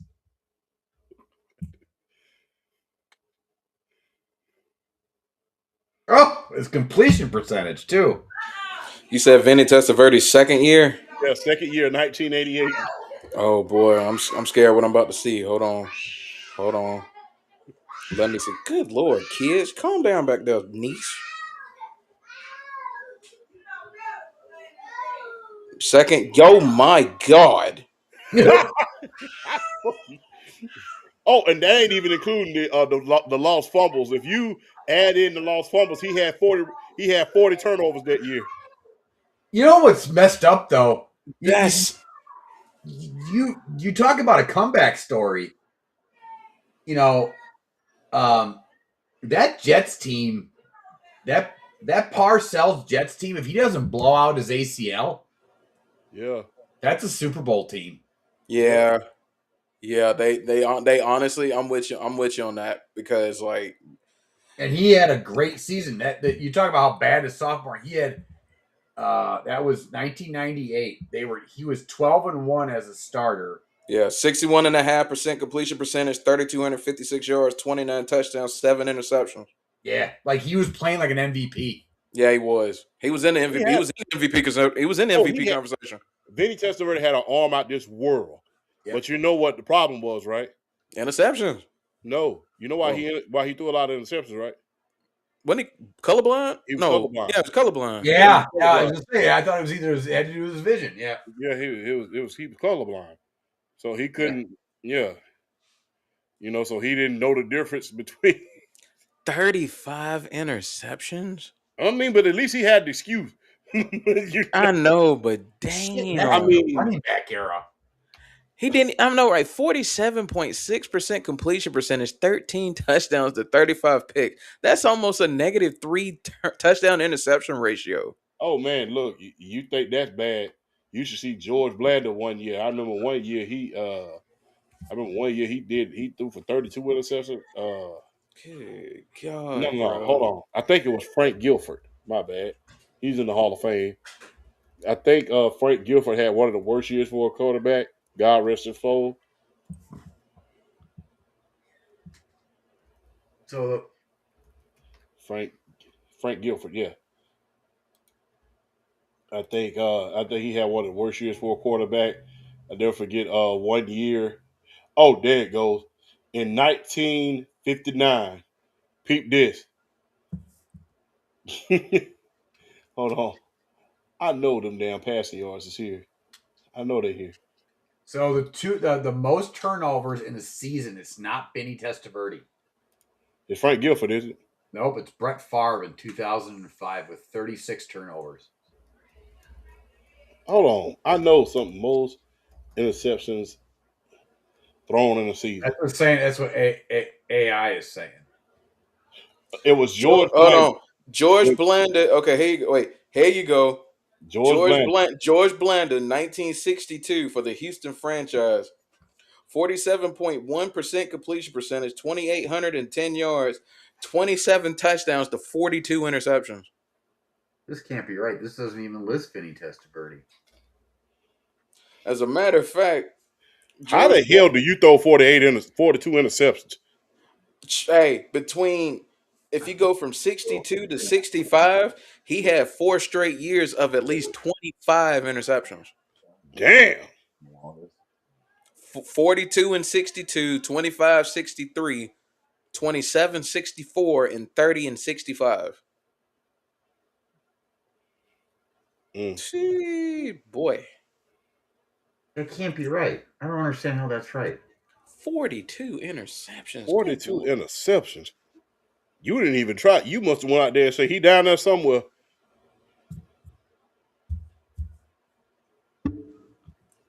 And I guess, yeah, he had that. Somebody's gonna catch it. Somebody down there to catch it. Yeah, I guess only thing I could think of. Dave Casper somewhere down there. Exactly. Well, he was throwing the ghost for sure because his team wasn't catching him. Goes to the post. No, I'm telling you. The holy roller. Uh, real quick, is the Seattle general manager? Is he executive of the year? I would say probably yes, just off of the DeMarcus Lawrence signing alone. I would say he's up there. I would say I would say him. Howie Roseman's always up there. I'm trying to look at teams. The general manager of the Patriots. I would say I would say the Pats GM should definitely be up there. The Fort I would let me see. I would like who's the Seattle general manager's name? John Schneider. John Snyder. I would probably roll with him for executive of the year. Like I said, I would give him executive of the year just off of the DeMarcus Lawrence signing alone. And could DeMarcus Lawrence made the Pro Bowl, and like you're thinking he's like washed leaving Dallas, and he goes into Seattle and he looks like prime 2019 DeMarcus Lawrence, like just insane. All right. Is he the executive of the year? This is a very fun show, by the way. Like I said, I would probably like I'm looking at the teams. I would probably go like, oh shoot, I didn't even say Denver's general manager. He should be up there. There's at least a good 5-6 names that you could probably put up there for executive of the year. So I don't want to just give it to Snyder, but he should definitely be one of the top choices.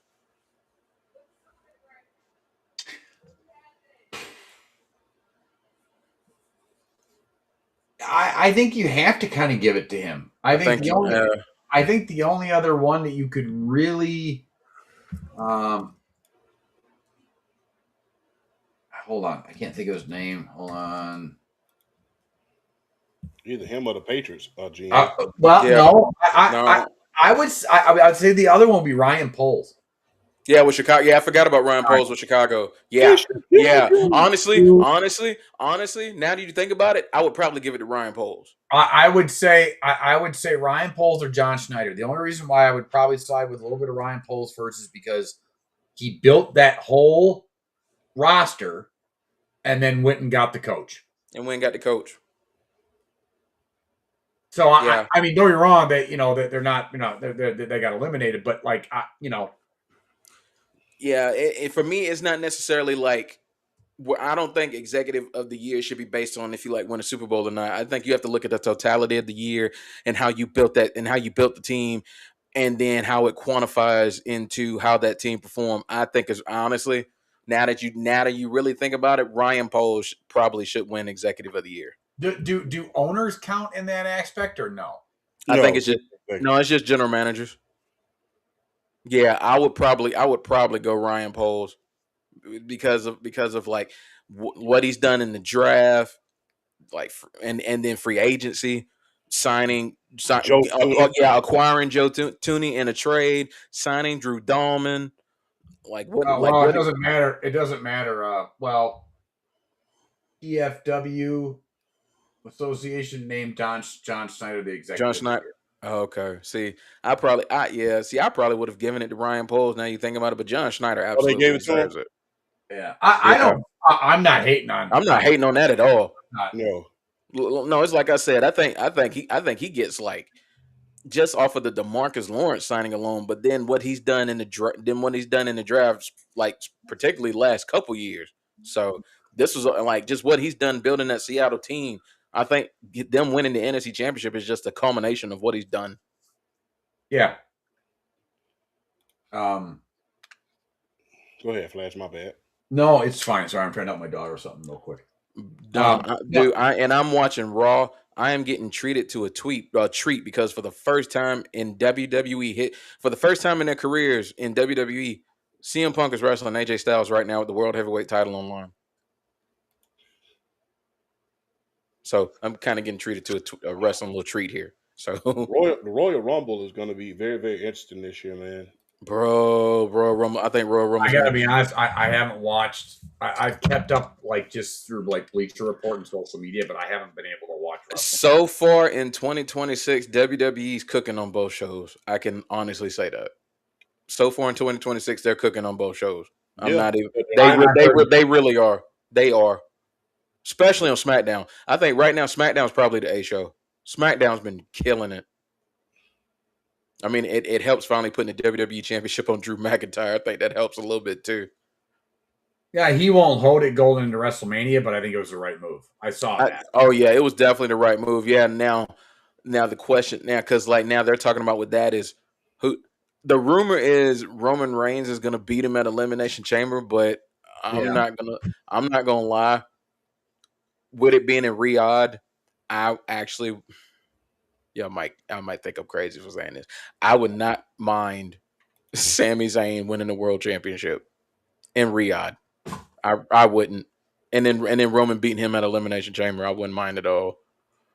Because I think the plan is to do Roman Cody again, but Cody might actually there. I don't know, man.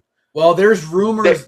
The rumors right now that I've been reading is that Roman wants Cody Roman 3 and Cody being heel. Cody be the heel. But there's no way. But WWE has established that Cody is their Hulk Hogan. Yeah, it's not time yet to turn Cody heel. It's just not. And I think you can do as much as I think that would be interesting. Like heel Cody would be awesome.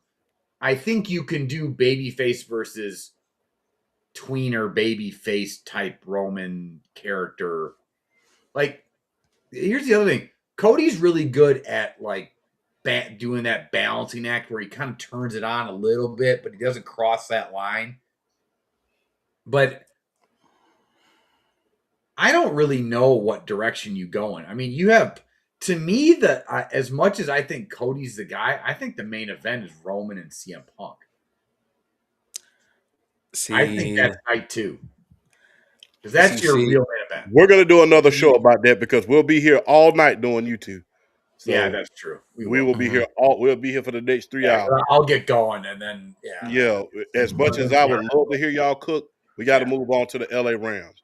But we're going to save that for the show next week. Next week will be a Royal Rumble recap leading up to the Super Bowl. Where do the Rams go from here? Who can they draft in order to get them over the hump? They already have one of the better receiving corps in the league. They already have a good running game. They already have a good defense. Who do they draft from here? I mean, I think they have the top 15 pick, courtesy of the Falcons. They have 2 first rounders. I mean, what can they do in order to get them over the hump? I think it's got to play better. I don't even think it was really. I don't think they're like that far off. I think you play 10 games between those two teams. I think they split them. Mm-hmm. So they're going to add. That's another franchise that just kind of keeps retooling. Like those, if they bring back those 3 wide receivers and that new tight end, that's a fucking monster. They have 2 running backs. Their offensive line is good enough. If Stafford doesn't retire, which he didn't give any indication that he's going. No, he's coming back. He's already said he's coming back. I think they're going to. I think they just need to add more young talent. That's it. Nothing complicated. And I think they're going to be one of the top teams in the NFC next year, too, as long as everybody's healthy. I think they need to add to either the linebacker core or the defense or the secondary. Yeah. That's what I would do with the 15th pick. I would go linebacker or DB. I was about to say secondary if you're going to go specific. Yeah. I'm with you. I would probably go secondary with that first round pick. I'm with you. But I think that goes along the line of just young talent. You just need young talent. So I don't think they're that far off. I don't think Stafford's going to take a dip. As long as he's healthy, he's going to be a top 5 quarterback in the league. That wide receiving core is killer. Like it's like everybody forgot like how good Devontae Adams can be. Like he is fucking still. like the fact he's got a top flight quarterback, so he's still one of the top wide receivers in the league. And then you got Puka and Adams, Puka. What's the other guy? I can't. My And Blake Corum and that backfield is still good. Yeah, and then they got the backfield too. So I don't. Yeah, and that defense is still really good. That Which is defense, really amazing considering that like Aaron Donald is gone. I love the LA Rams defensive line. I hope that they can convince him to come back for one more year. Dude, to talk about like a team that just retooled, because there was a hot moment when Aaron Donald was with the Rams, and all the defense was Aaron Donald, and that was it. Can you imagine with them guys now? Can you imagine? Can you imagine that defensive line? Or what's the other dude's name? Robert Young. Can you imagine him and Aaron Donald and Braden Fisk and Jared Verse? He's only 34. And he's 34 and he looks like he could play 3 years. The dude is that much in shape. I'll be sure with shoulder pads. He'll be 300 pound. I'll be sure. He'll be 35 in May, but like, tell me he wouldn't come back for half a season. No, just look. We're not going to run you to death. Just come back and play, let's say, 20 snaps a game. Just rush the passer. Be kind of like what Dwight Freeney was in Atlanta the year we went to the Super Bowl. Yeah, just rush the passer. Rush the quarterback. Just rush the quarterback. We'll play it. Quarterback. Yeah. We'll play. We basically treat you like you did when you was here. We'll play you some D tackle. We'll play you some D end, but go hit the quarterback. That's all I want you to do. Quarterback. That's it. Just we'll play you 20 snaps a game. Come in third down situations. Just go get the quarterback. He has said repeatedly like he doesn't miss football at all. I don't think he will. I don't think he'll do it either. I don't think he will either. But it's just amazing. It's just amazing how good. It's just amazing how good a shape he's still in. It's amazing how it's amazing to me. He wasn't even that tall. No, he wasn't even 6 foot. 6 feet. I don't think he was 6 feet. He was 6 feet. I know he was billed at that, but I don't even think he was that tall. I don't think he was either because they do lie. Because they do lie. No, I'm serious. When I know you. No, I know you. They do lie. I never forget one of my first boxing matches. They built me a 6'2". No, I'm serious. And the dude walked up to me. I was reading the comic book because that was my little stick back then. This little nerdy guy boxing. I was used to read comic book. He said, "I'm looking for so and so." He said my first name. I said, "You looking at him?" He said, "You're not fucking 6'2". I said, "I know that. I know that. I know that. You're not 6'2". I know that. I know that." But yeah, man, I would love to see Aaron Donald come back, man. That guy was special. Yeah, man. Special. No, they had an IG post. I think it was on Facebook too, but I remember it. If there was one player you would like to see come back for your favorite team for 1 year with this current roster, who would it be? Aaron Donald. Yeah. Oh, yeah. Absolutely. Yeah. I ain't gonna lie. I already think he's the greatest Ram. I think he's either the greatest Ram ever or like top 2 or 3. If I had No, I think he's the greatest Ram. I do too. I think it's him. One player on your favorite team with this. You would like to see come back with this with the current roster they have. One player from your favorite team you would like to see come back. For this Falcons team, Matt Ryan is not even close. I want Matt Ryan with this offense for 1 year. Okay. I want Matt Ryan with this offense for 1 year. Well, not just the offense, but having a defense that can get him the ball back. Any player in any era? Any player, any era. Julio Jones. Ooh, I would like that too. I would like that too, especially if Michael Penix is healthy throwing the ball now. I would like that too. I have 3 options in my head. Now, because I know you're Patriots and Packers, so which team? This is the Patriots. It's Patriots, okay. I have 3 options in my head. Willie McGinnis. What? Willie McGinnis. Andre Tippett. Ooh, Damn. I like that. Andre Tippett, Randy Moss, or Rob Gronkowski. Ooh, I love both your offensive players. Drake Can you May with imagine those Drake two. May's Jesus. deep ball ability with Randy With Randy Moss? Moss. Ooh, I like that. I like that. So it would be it's probably I would say Andre Tippett just barely over those two. But the only reason why Moss isn't the clear one is because if it's 1 year, okay, it's Moss. It's one year. If it's 1 Moss, year. it's Moss. Well, it's 1 year. But but No, Andre go Tippett's ahead. a real close one. And if you pair Andre Tippett with this defense already, and like Gonzalez at corner and the corners, dude, this defense is like top 10 all time. If you just throw in Andre Tippett, maybe top 10's all time, a little stretching it. It's still an all-world defense, though. So I have a defensive player too.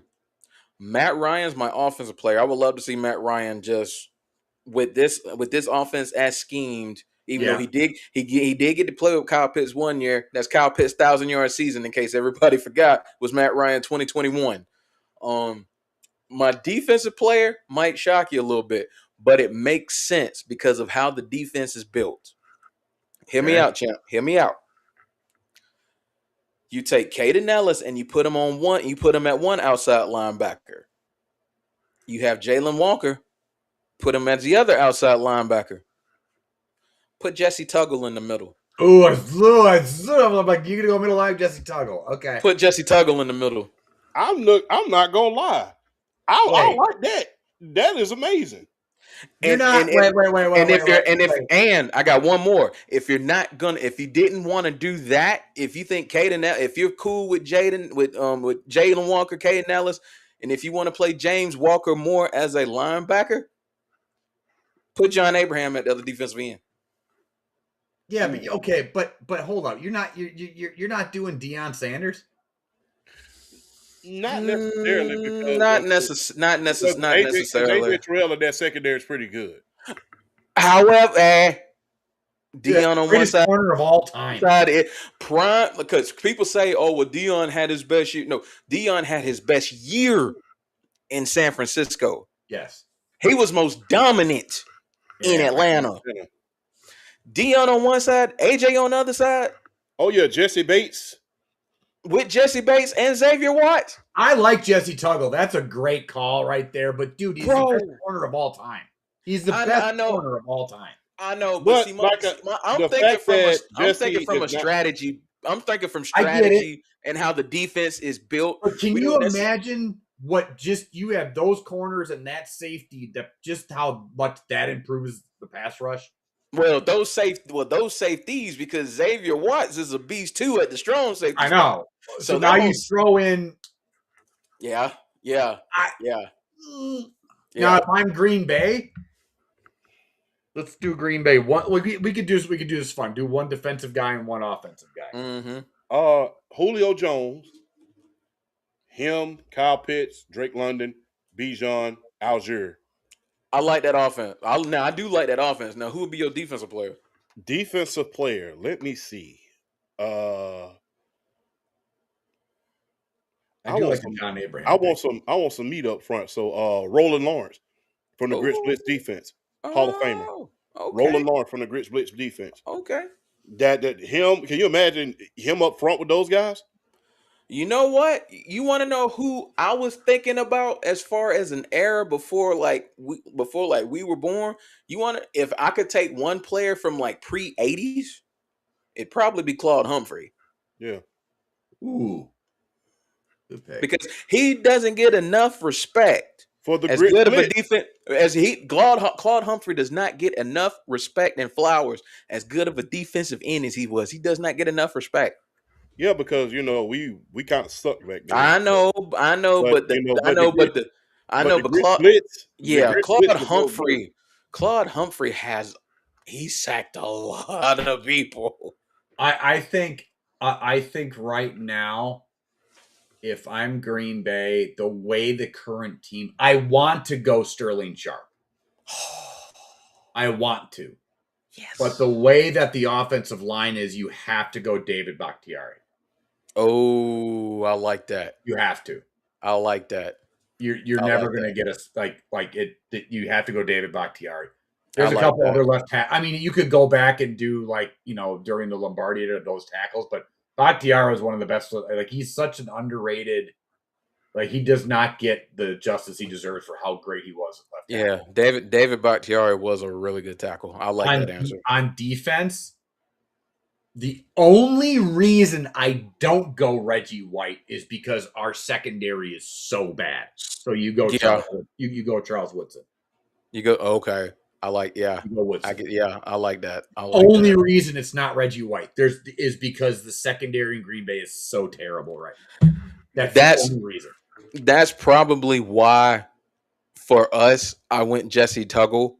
I actually like the shape of our that's why I like the shape of our secondary and our pass rush. Having a guy like Jesse Tuggle, that's a fair point. It's like he was an underrated linebacker, sideline to sideline. We know what he was downhill against the run. He was astonishing against the run, but his sideline to sideline athleticism was so underrated. But at the same time, though, it's really tough to not have Reggie White and Micah Parsons on the same front. Yeah, hey, don't get me wrong, because you got to think too. No, a question like that is it's a fantasy question. So even though we're looking at it from how the team is built, you can dream it up. So I know. But I also, can you imagine the speed coming off the edge with Parsons and then Woodson doing like a stunt blitz? Yeah. Go back and look at Woodson's 09, 010 2 years and how he it wasn't just the way he would cover. Like his blitzing ability was unreal. Man. I would go Woodson. He's my favorite. He's my second favorite player of all time is Charles Woodson. That's two Michigan boys, as my buddy Justin completely points out all the time, because I bloody hate Michigan. But it's Woodson just by a hair, just because the secondary is so bad. But on offense, I really want to do Sterling Sharp, but Bakhtiari would do way more for that, for Jordan Love than Sharp would. As much as I think Sterling Sharp would be, he is a Hall of Famer, but I'm saying yeah. Bro, I like everybody's answer, boy. Y'all knocked that out the park, boy. That was nice. Like I said, Julio Jones, Drake London, Bijan Rock. That is a high-powered offense that will turn the damn Georgia Dome into the greatest show on turf. I mean, especially when you get down, especially when it comes down to finishing the game, you're not going to stop Bijan, and you're not going to stop Algier in the red zone. So, I mean, and then imagine two similarly built wide receivers. You have a guy in Drake London who's like a 4.5, 4.6 40, but tremendous hands, runs really good physical routes. But then you got the 6'3", 230-pound 4.38 demon on the other side of the field. I mean, look, man, I remember at one point we had one of the greatest receiving corps in the world. We had Roddy White, we had Julio Jones, and we had Tony Gonzalez. That was great.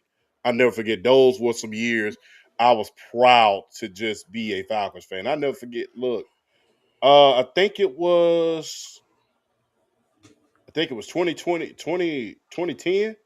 I think Roddy led the league in receptions that year. Yeah. I mean, he led the receptions that year. I mean, that was amazing, man. I mean, damn, boy, the glory days was good. Thankfully, Flash, you don't have to remember this too much because that was a year. What? I love that year. That was the 20. Yeah, see, here's the thing though. You say 2010, but it still revolves around him because who eliminated us in the divisional round that year in 2010? It was that freaking Aaron Rodgers run They beat us like 48-21 or some crap like that. Yeah, in the dome. Yeah, I And remember it boy, happened in the blew, dome. blew the brakes off of us. I'm like, bro, No, it we was Mike Smith. 13-3, number 1 seed. I'm That's talking about okay. we rolling. That's okay. You got your revenge a Yeah, handful. we 2016. Yes, we did. I Yeah. was Oh man, the only thing I was remember. ecstatic. Oh look, only thing I remember is this: is that lady. She was kind of a little short lady. She was, she was like 4 foot nothing. Only thing I remember that lady. Only thing I remember at the Georgia Dome was this little lady walking around, knocking people's cheese heads off the off the top of their head because she was That walking was the around year- knocking it off their head. That was it. That was a year though. I think Jordy was hurt. Like the whole Packer offense was like decimated with injuries that year. I did not ease up until that clock struck 0. I was told everybody in the house to shut up. Don't say a word. We got the game on. I said, shut up. Don't say a word. Even when it was 5 minutes left, I said, don't say a word. Oh no, 5 minutes left. That game was over. I said, no, I still told don't say a word. That game was over in the first. That game was over at halftime. That game was over. I still told everybody don't say a word. I understand because our history with holding leads, but that 2016 team was just so different. It was like, this game is over because even at the score where it was at halftime, I'm like, they're not gonna let up. They're not gonna let up. They're not gonna let up. Man, we didn't. I mean, look, can you imagine your all team? Your all. I mean, damn, we can't even. Us as Falcons fans, we can't even pick a all team because the thing is at the wide receiver position, we got so many good guys. I think I could probably pick an all time. Julio, Andre, and Rowdy, right? Or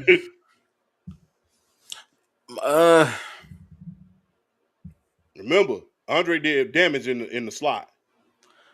True, but I almost want to go Drake. So I almost want to go Drake. Yeah, because you don't want to have to deal with distraction either. 2016. Almost, yeah. Then tight end. Oh, that's Tony's tight end 1 and Kyle's tight end 2. That's it. Tony's 1 and Kyle's 2. The guys who we drafted. You could put Kyle at tight end 1 and Algie at tight end 2. I would still put I'm still going. I'm still rocking with Tony as the greatest tight end in Falcons history. I'm still rocking with Tony. Okay. I'm rocking with Tony. Running back. That's where it gets tricky. Yeah, I know. I'll take Bijan. I probably would. 1. I would go Bijan 1. I would go Jamal Anderson at the 2. No, I'm going Devontae Freeman. We've had this conversation. I'm talking about for running back 2. I'm taking running back 1. I'm taking Bijan, and then 2. As far as power is concerned, I probably if you're trying, I probably would go Jamal. If I'm going the Earth, Wind, and Fire route, then I'm taking Bijan, Jamal, and then if I'm going the whole, like, if I just want a couple of goal line runs, then I go Duckett. Yeah. Then I go Duckett. Yeah. I thought that motherfucker was a defensive end when we first drafted him. He was what, 6'6"? He was 6'3", 250 pounds. Yeah. And the underrated thing about TJ Duckett, even though he was a big boy, you let him get a head of steam. He could take it to the house from 50. Yeah, he can. He could take it to the house from 50. You just call him Big Boy Duckett. Boy. Well, no, I can't even say Jamal because I'm going to get a lot of heat for this as a Falcons fan. I'm going to get some heat. I'm a loyalist, but I think Michael Turner was better. Than Jamal? Yeah, Michael Turner. Duh. Yeah, I think Michael Turner was better, man. Duh. I mean, I don't know what you get heat for. I thought that was obvious. No, because, like I said, Jamal is always going to have a special place because he ran us to the Super Bowl. You know what I'm saying? True, but I mean, I understand that, but let's be real. When you look at just sheer production for the time he was in Atlanta, Michael Turner blows Jamal Anderson out the water. Yeah, he just does. Those 4 years were special. That 2008. Damn, 17. No, the thing is, 1700. 17. I mean, And then what 17, 18 touchdowns or something like 17. that? No, you know, they say he could. He makes the argument for the MVP that year, but he made. I remember he made the argument. Who won the MVP that year? 2008 was It was Brady, I think. I think it was Brady. No, was it? No. No, that was Brady's ACL year. No, that was his ACL year. That's right. Oh yeah, that was ATL. That ACL might have. Let me look. MVP 2008. Why am I thinking that was Peyton? I think that was too. NFL. Yep, Yeah, it was Peyton. It was Peyton. Yeah, that was Peyton. It was Peyton. Hold on, let me see what his stats looked like that year. And it wasn't a magnificent year, to be honest with you. 2008 was not that great a year.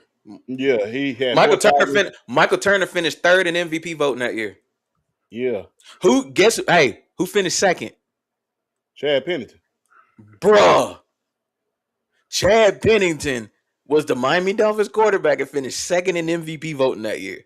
And he wasn't even the main attraction of that team. It was the Wildcat. It was Ricky Williams. It was Ricky Williams and Ronnie Brown. Dude, and Manning didn't even have that great of a year. He had a down Manning standards. Yeah, for Manning standards, no. Honestly, I probably would have gave it to Michael Turner that year, to be honest with you. Yeah, that's exactly what he said. He said, I should have won the MVP that year, but it's Peyton.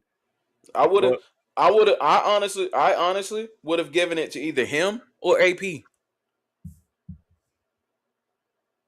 I probably would have gave it to Michael Turner, to be honest with you. Just because nobody was expecting the Falcons to turn it around that fast and just Michael Turner. Michael Turner was that deal, bro. Michael Turner, bro. I mean, that's weird. What a shitty NFL season. What, 2008? 2008? Yeah. Like I'm looking at James, this is how bad it was. James Harrison finished fourth in voting. James Harrison finished fourth. Dude, what's so funny is whoa. How the fuck? Okay.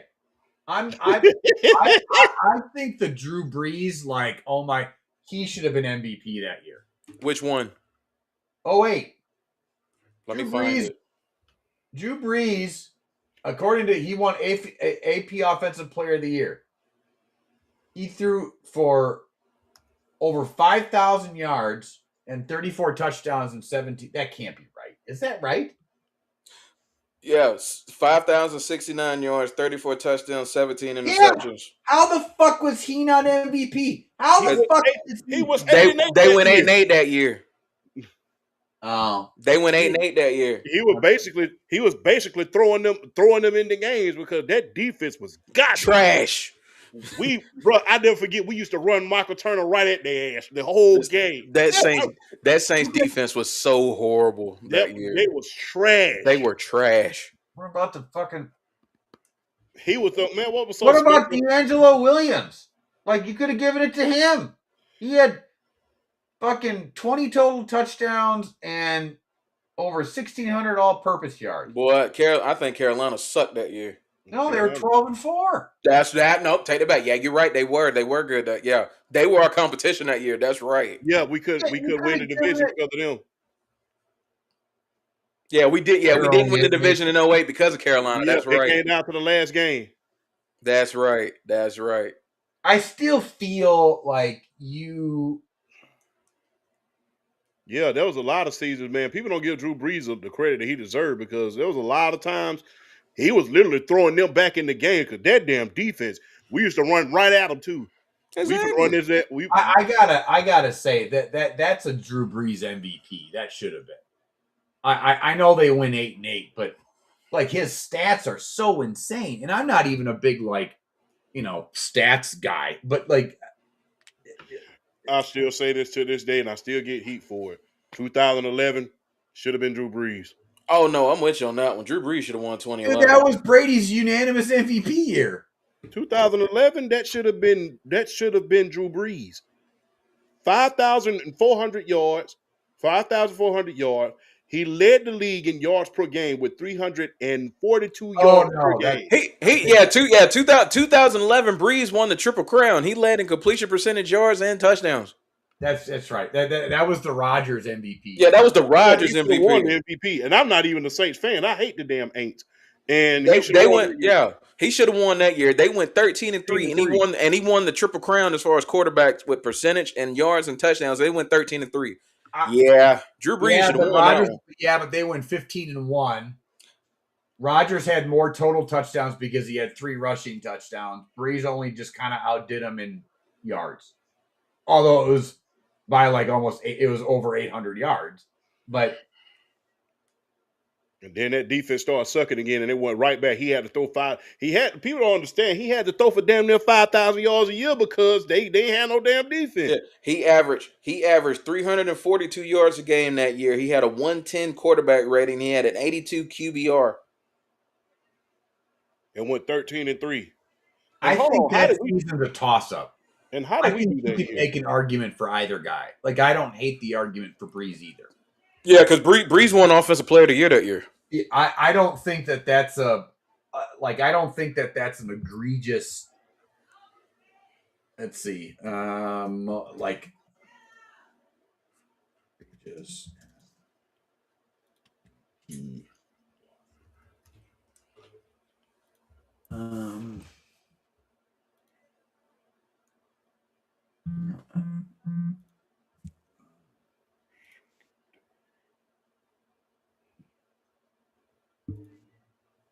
what?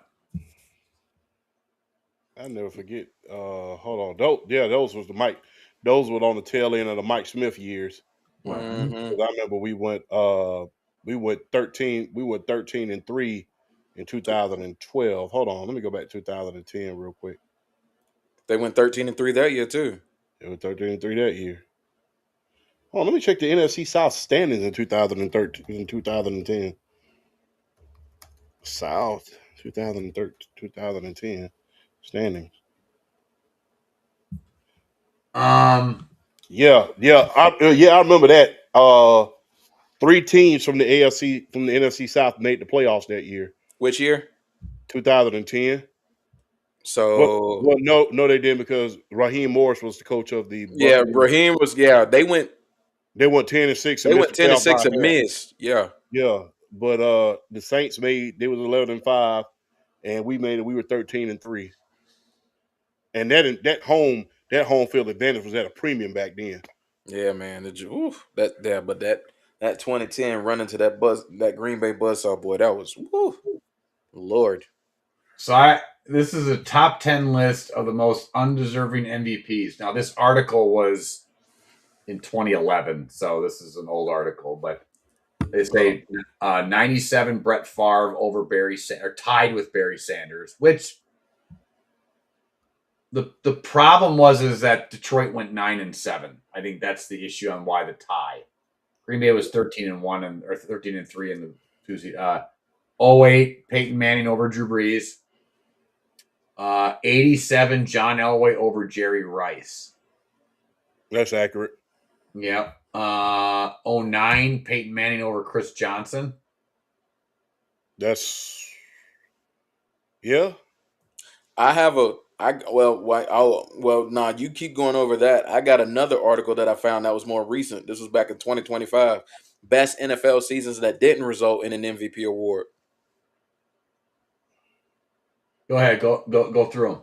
All right, and now it's a pretty long list though. It's 31 different seasons. Oh, go through. Start at 2012. Well, hold on. Here's the thing though. They got them. See now they have them ranked. They have them ranked. So they start. So they vary in years. They have them ranked. Oh, okay. I'll tell you this though. This article here. Well, I don't know if they're ranked or not, but let's see. Let me find the more recent ones. Calvin Johnson 2012, obviously. All right, Calvin Johnson 2012, Derrick Henry 2020, Aaron Donald 2018, 2011 Gronk. JJ Like Watt's got to be on there. 2011 Gronk, like as in he should have won it. Best NFL season that didn't result in an MVP Oh, award. it didn't result. Okay. That didn't win it. Oh yeah, champ. JJ JJ Watt's Watt. JJ Watt's 2014. Cooper Cup's 21. Lamar Jackson has to be on that list. Okay, JJ Watt's 2014 and 2012 are on here. Drew Brees is 2011. Let's see. Who did you say, champ? Lamar Jackson has to be on that list. Well, no. This was You mean over the Josh Allen. this one? was this not well. This was before the 2025 season started. This was written in March. Randall Cunningham, 19. I think it was 1990 season has to be on that list as well because we talk about Lamar Jackson's year. You think about that 1990 season, right? Mhm. He had 36. He had 34,000 yards, 30 touchdowns to 13 interceptions. champ. And then he had rushing yards. He had 942 yards and 5 touchdowns. Champ. It's on the Randall Cunningham's 1990s on the list. It's on the list. Yeah, that year. But unfortunately, he was in the league with Joe Montana that year. So Exactly. And exactly. unfortunately, I thought he won an MVP though. Randall Cunningham, no. No, he was. It was the Pro Football Writers Association MVP. It wasn't the AP MVP because 1998 was also a year he was also on this list, and Terrell Davis won in '98. Yeah, well, he should have won that 19. Yeah, I mean, I'm just saying, Terrell Davis. What's so funny about that year? Before we end it, what's so funny about that year? He missed like when you go back and look at it. Mike Shanahan took him out of the game for like 12 quarters. So in reality, he made 2,000 yards while missing 3 games. Yeah. So that was the funny part. And when you do, and I think that he should have won. I think that Montana won that year, but I mean because they went 14-2 that year. They went 14-2 that year. He had 3,900 yards, 26 touchdowns, and 16 interceptions. I still think Randall should have won that year, statistically. But Joe was the man at that point in time. They got, and I gotta say, man, they got this list that I got. I mean, I don't know, it's just some random news article or whatnot. They got quite a few defensive players on this list too. Another guy who should. What's so funny about the 1990 MVP is Warren Moon actually won the Offensive Player of the Year that year. He actually won the Offensive Player of the Year that year, and he led the league in passing touchdowns that year. He passed for over 4,600 yards and had 33 touchdowns that year.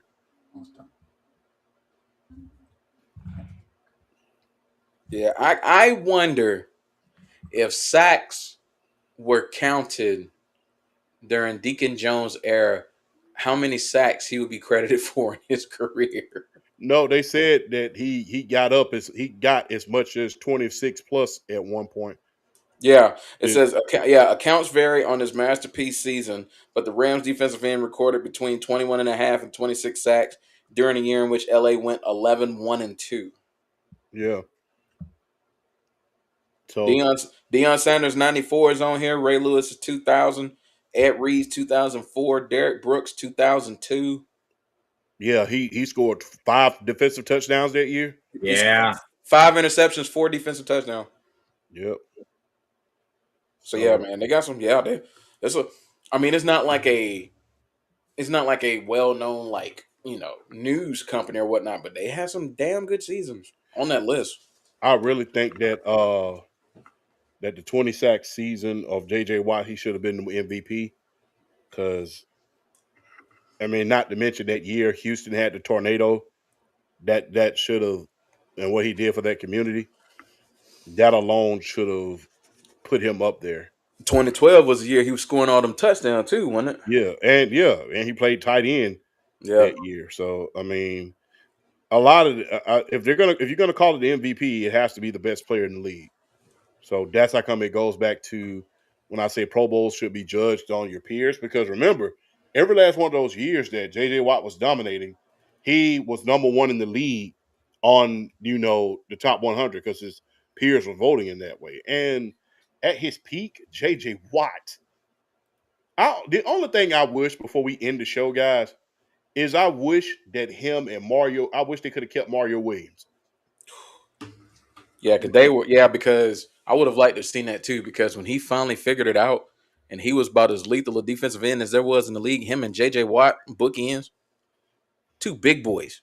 I mean, they're not like small The defensive problem ends. is, I never understood. They tried to stand him up, and that just always Talking about Mario? yeah. No, exactly. Yeah, they That was, should.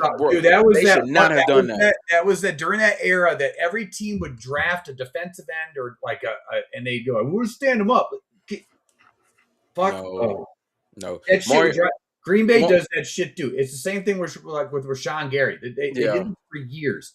They would just draft a dude and then they'd switch his position and be like, "Nope, he's going to be our edge rusher." And I'm like, that's like the year they drafted. I forgot Green Bay drafted. I'm like, you could have just drafted T.J. Watt. What are you doing, bro? Dude, don't even talk to us about T.J. Watt. T.J. Watt was like a one pick or two behind our pick in 2017. We drafted Tack McKinley. And he was sorry as wet bread. He was good in 2017, but just fell off after that. Yeah, because you really look at it, Mario Williams, before he got hurt, he had 5 sacks in 5 games. If they could have kept him in Houston with J.J. Watt, and remember they had Brian Cushing and D'Amico Ryans during that time too. Mm-hmm. Yeah. So. I mean, how do you even defend that? You have J.J. Watt on one side, who's 6'6", 290 playing defensive end. You have Mario Williams on the other side, who's 6'7", 295 playing defensive end. How do you deal?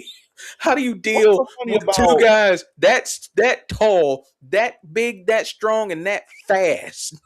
I'll never forget when he was at NC State. When he was at NC State, I'll never forget it was him and Manny Lawson. Yep. Those were the 2 biggest guys I have ever seen come into the league because Manny Lawson, he was very, very underrated. He was very, very underrated. They built him as a pass rusher, but he was really a run stopper. But Manny Lawson ran like a 4.3 at the 40-yard dash. That was amazing. Yeah. I'll never forget his best year was in, as far as sacks was concerned, 2009. But I mean, Man, I played that was when like NCAA college football on PlayStation was like peak at the time before they brought it back. And like me being the nerd I would like go through the rosters and I would like, because this was before you could like download the rosters and everything and like before they got to where you can like attach the name to the player. I would do that myself. I would go through the teams and I would do that myself with a lot of the teams with the players that I knew. Yeah. So much fun. So much fun. All right. I got to go be dad. So I love you guys. See ya. See you guys. Talk about next week. We got the Royal Rumble. We got Super Bowl week. So it'll be a good show. So real quick before we go, I need to look and see when baseball is like starting because we need to do a baseball preview show too. Oh, we do. Yeah, we will. Trust me, I already got that written for you guys. I already got it on the calendar. Okay. Opening week for the Atlanta Braves is March the 29th. So we're gonna be. I'm gonna let you guys cook the entire show because y'all want baseball knowledge. These guys, me, on the other hand, I'm just a biased Braves fan. You see it in the back. So, NL preview videos are coming up next week. If y'all haven't seen my American League videos, y'all need to do that on my channel. NL videos are coming next week. Yeah. All right, boys. On that note, holla at your player when you see him in the streets.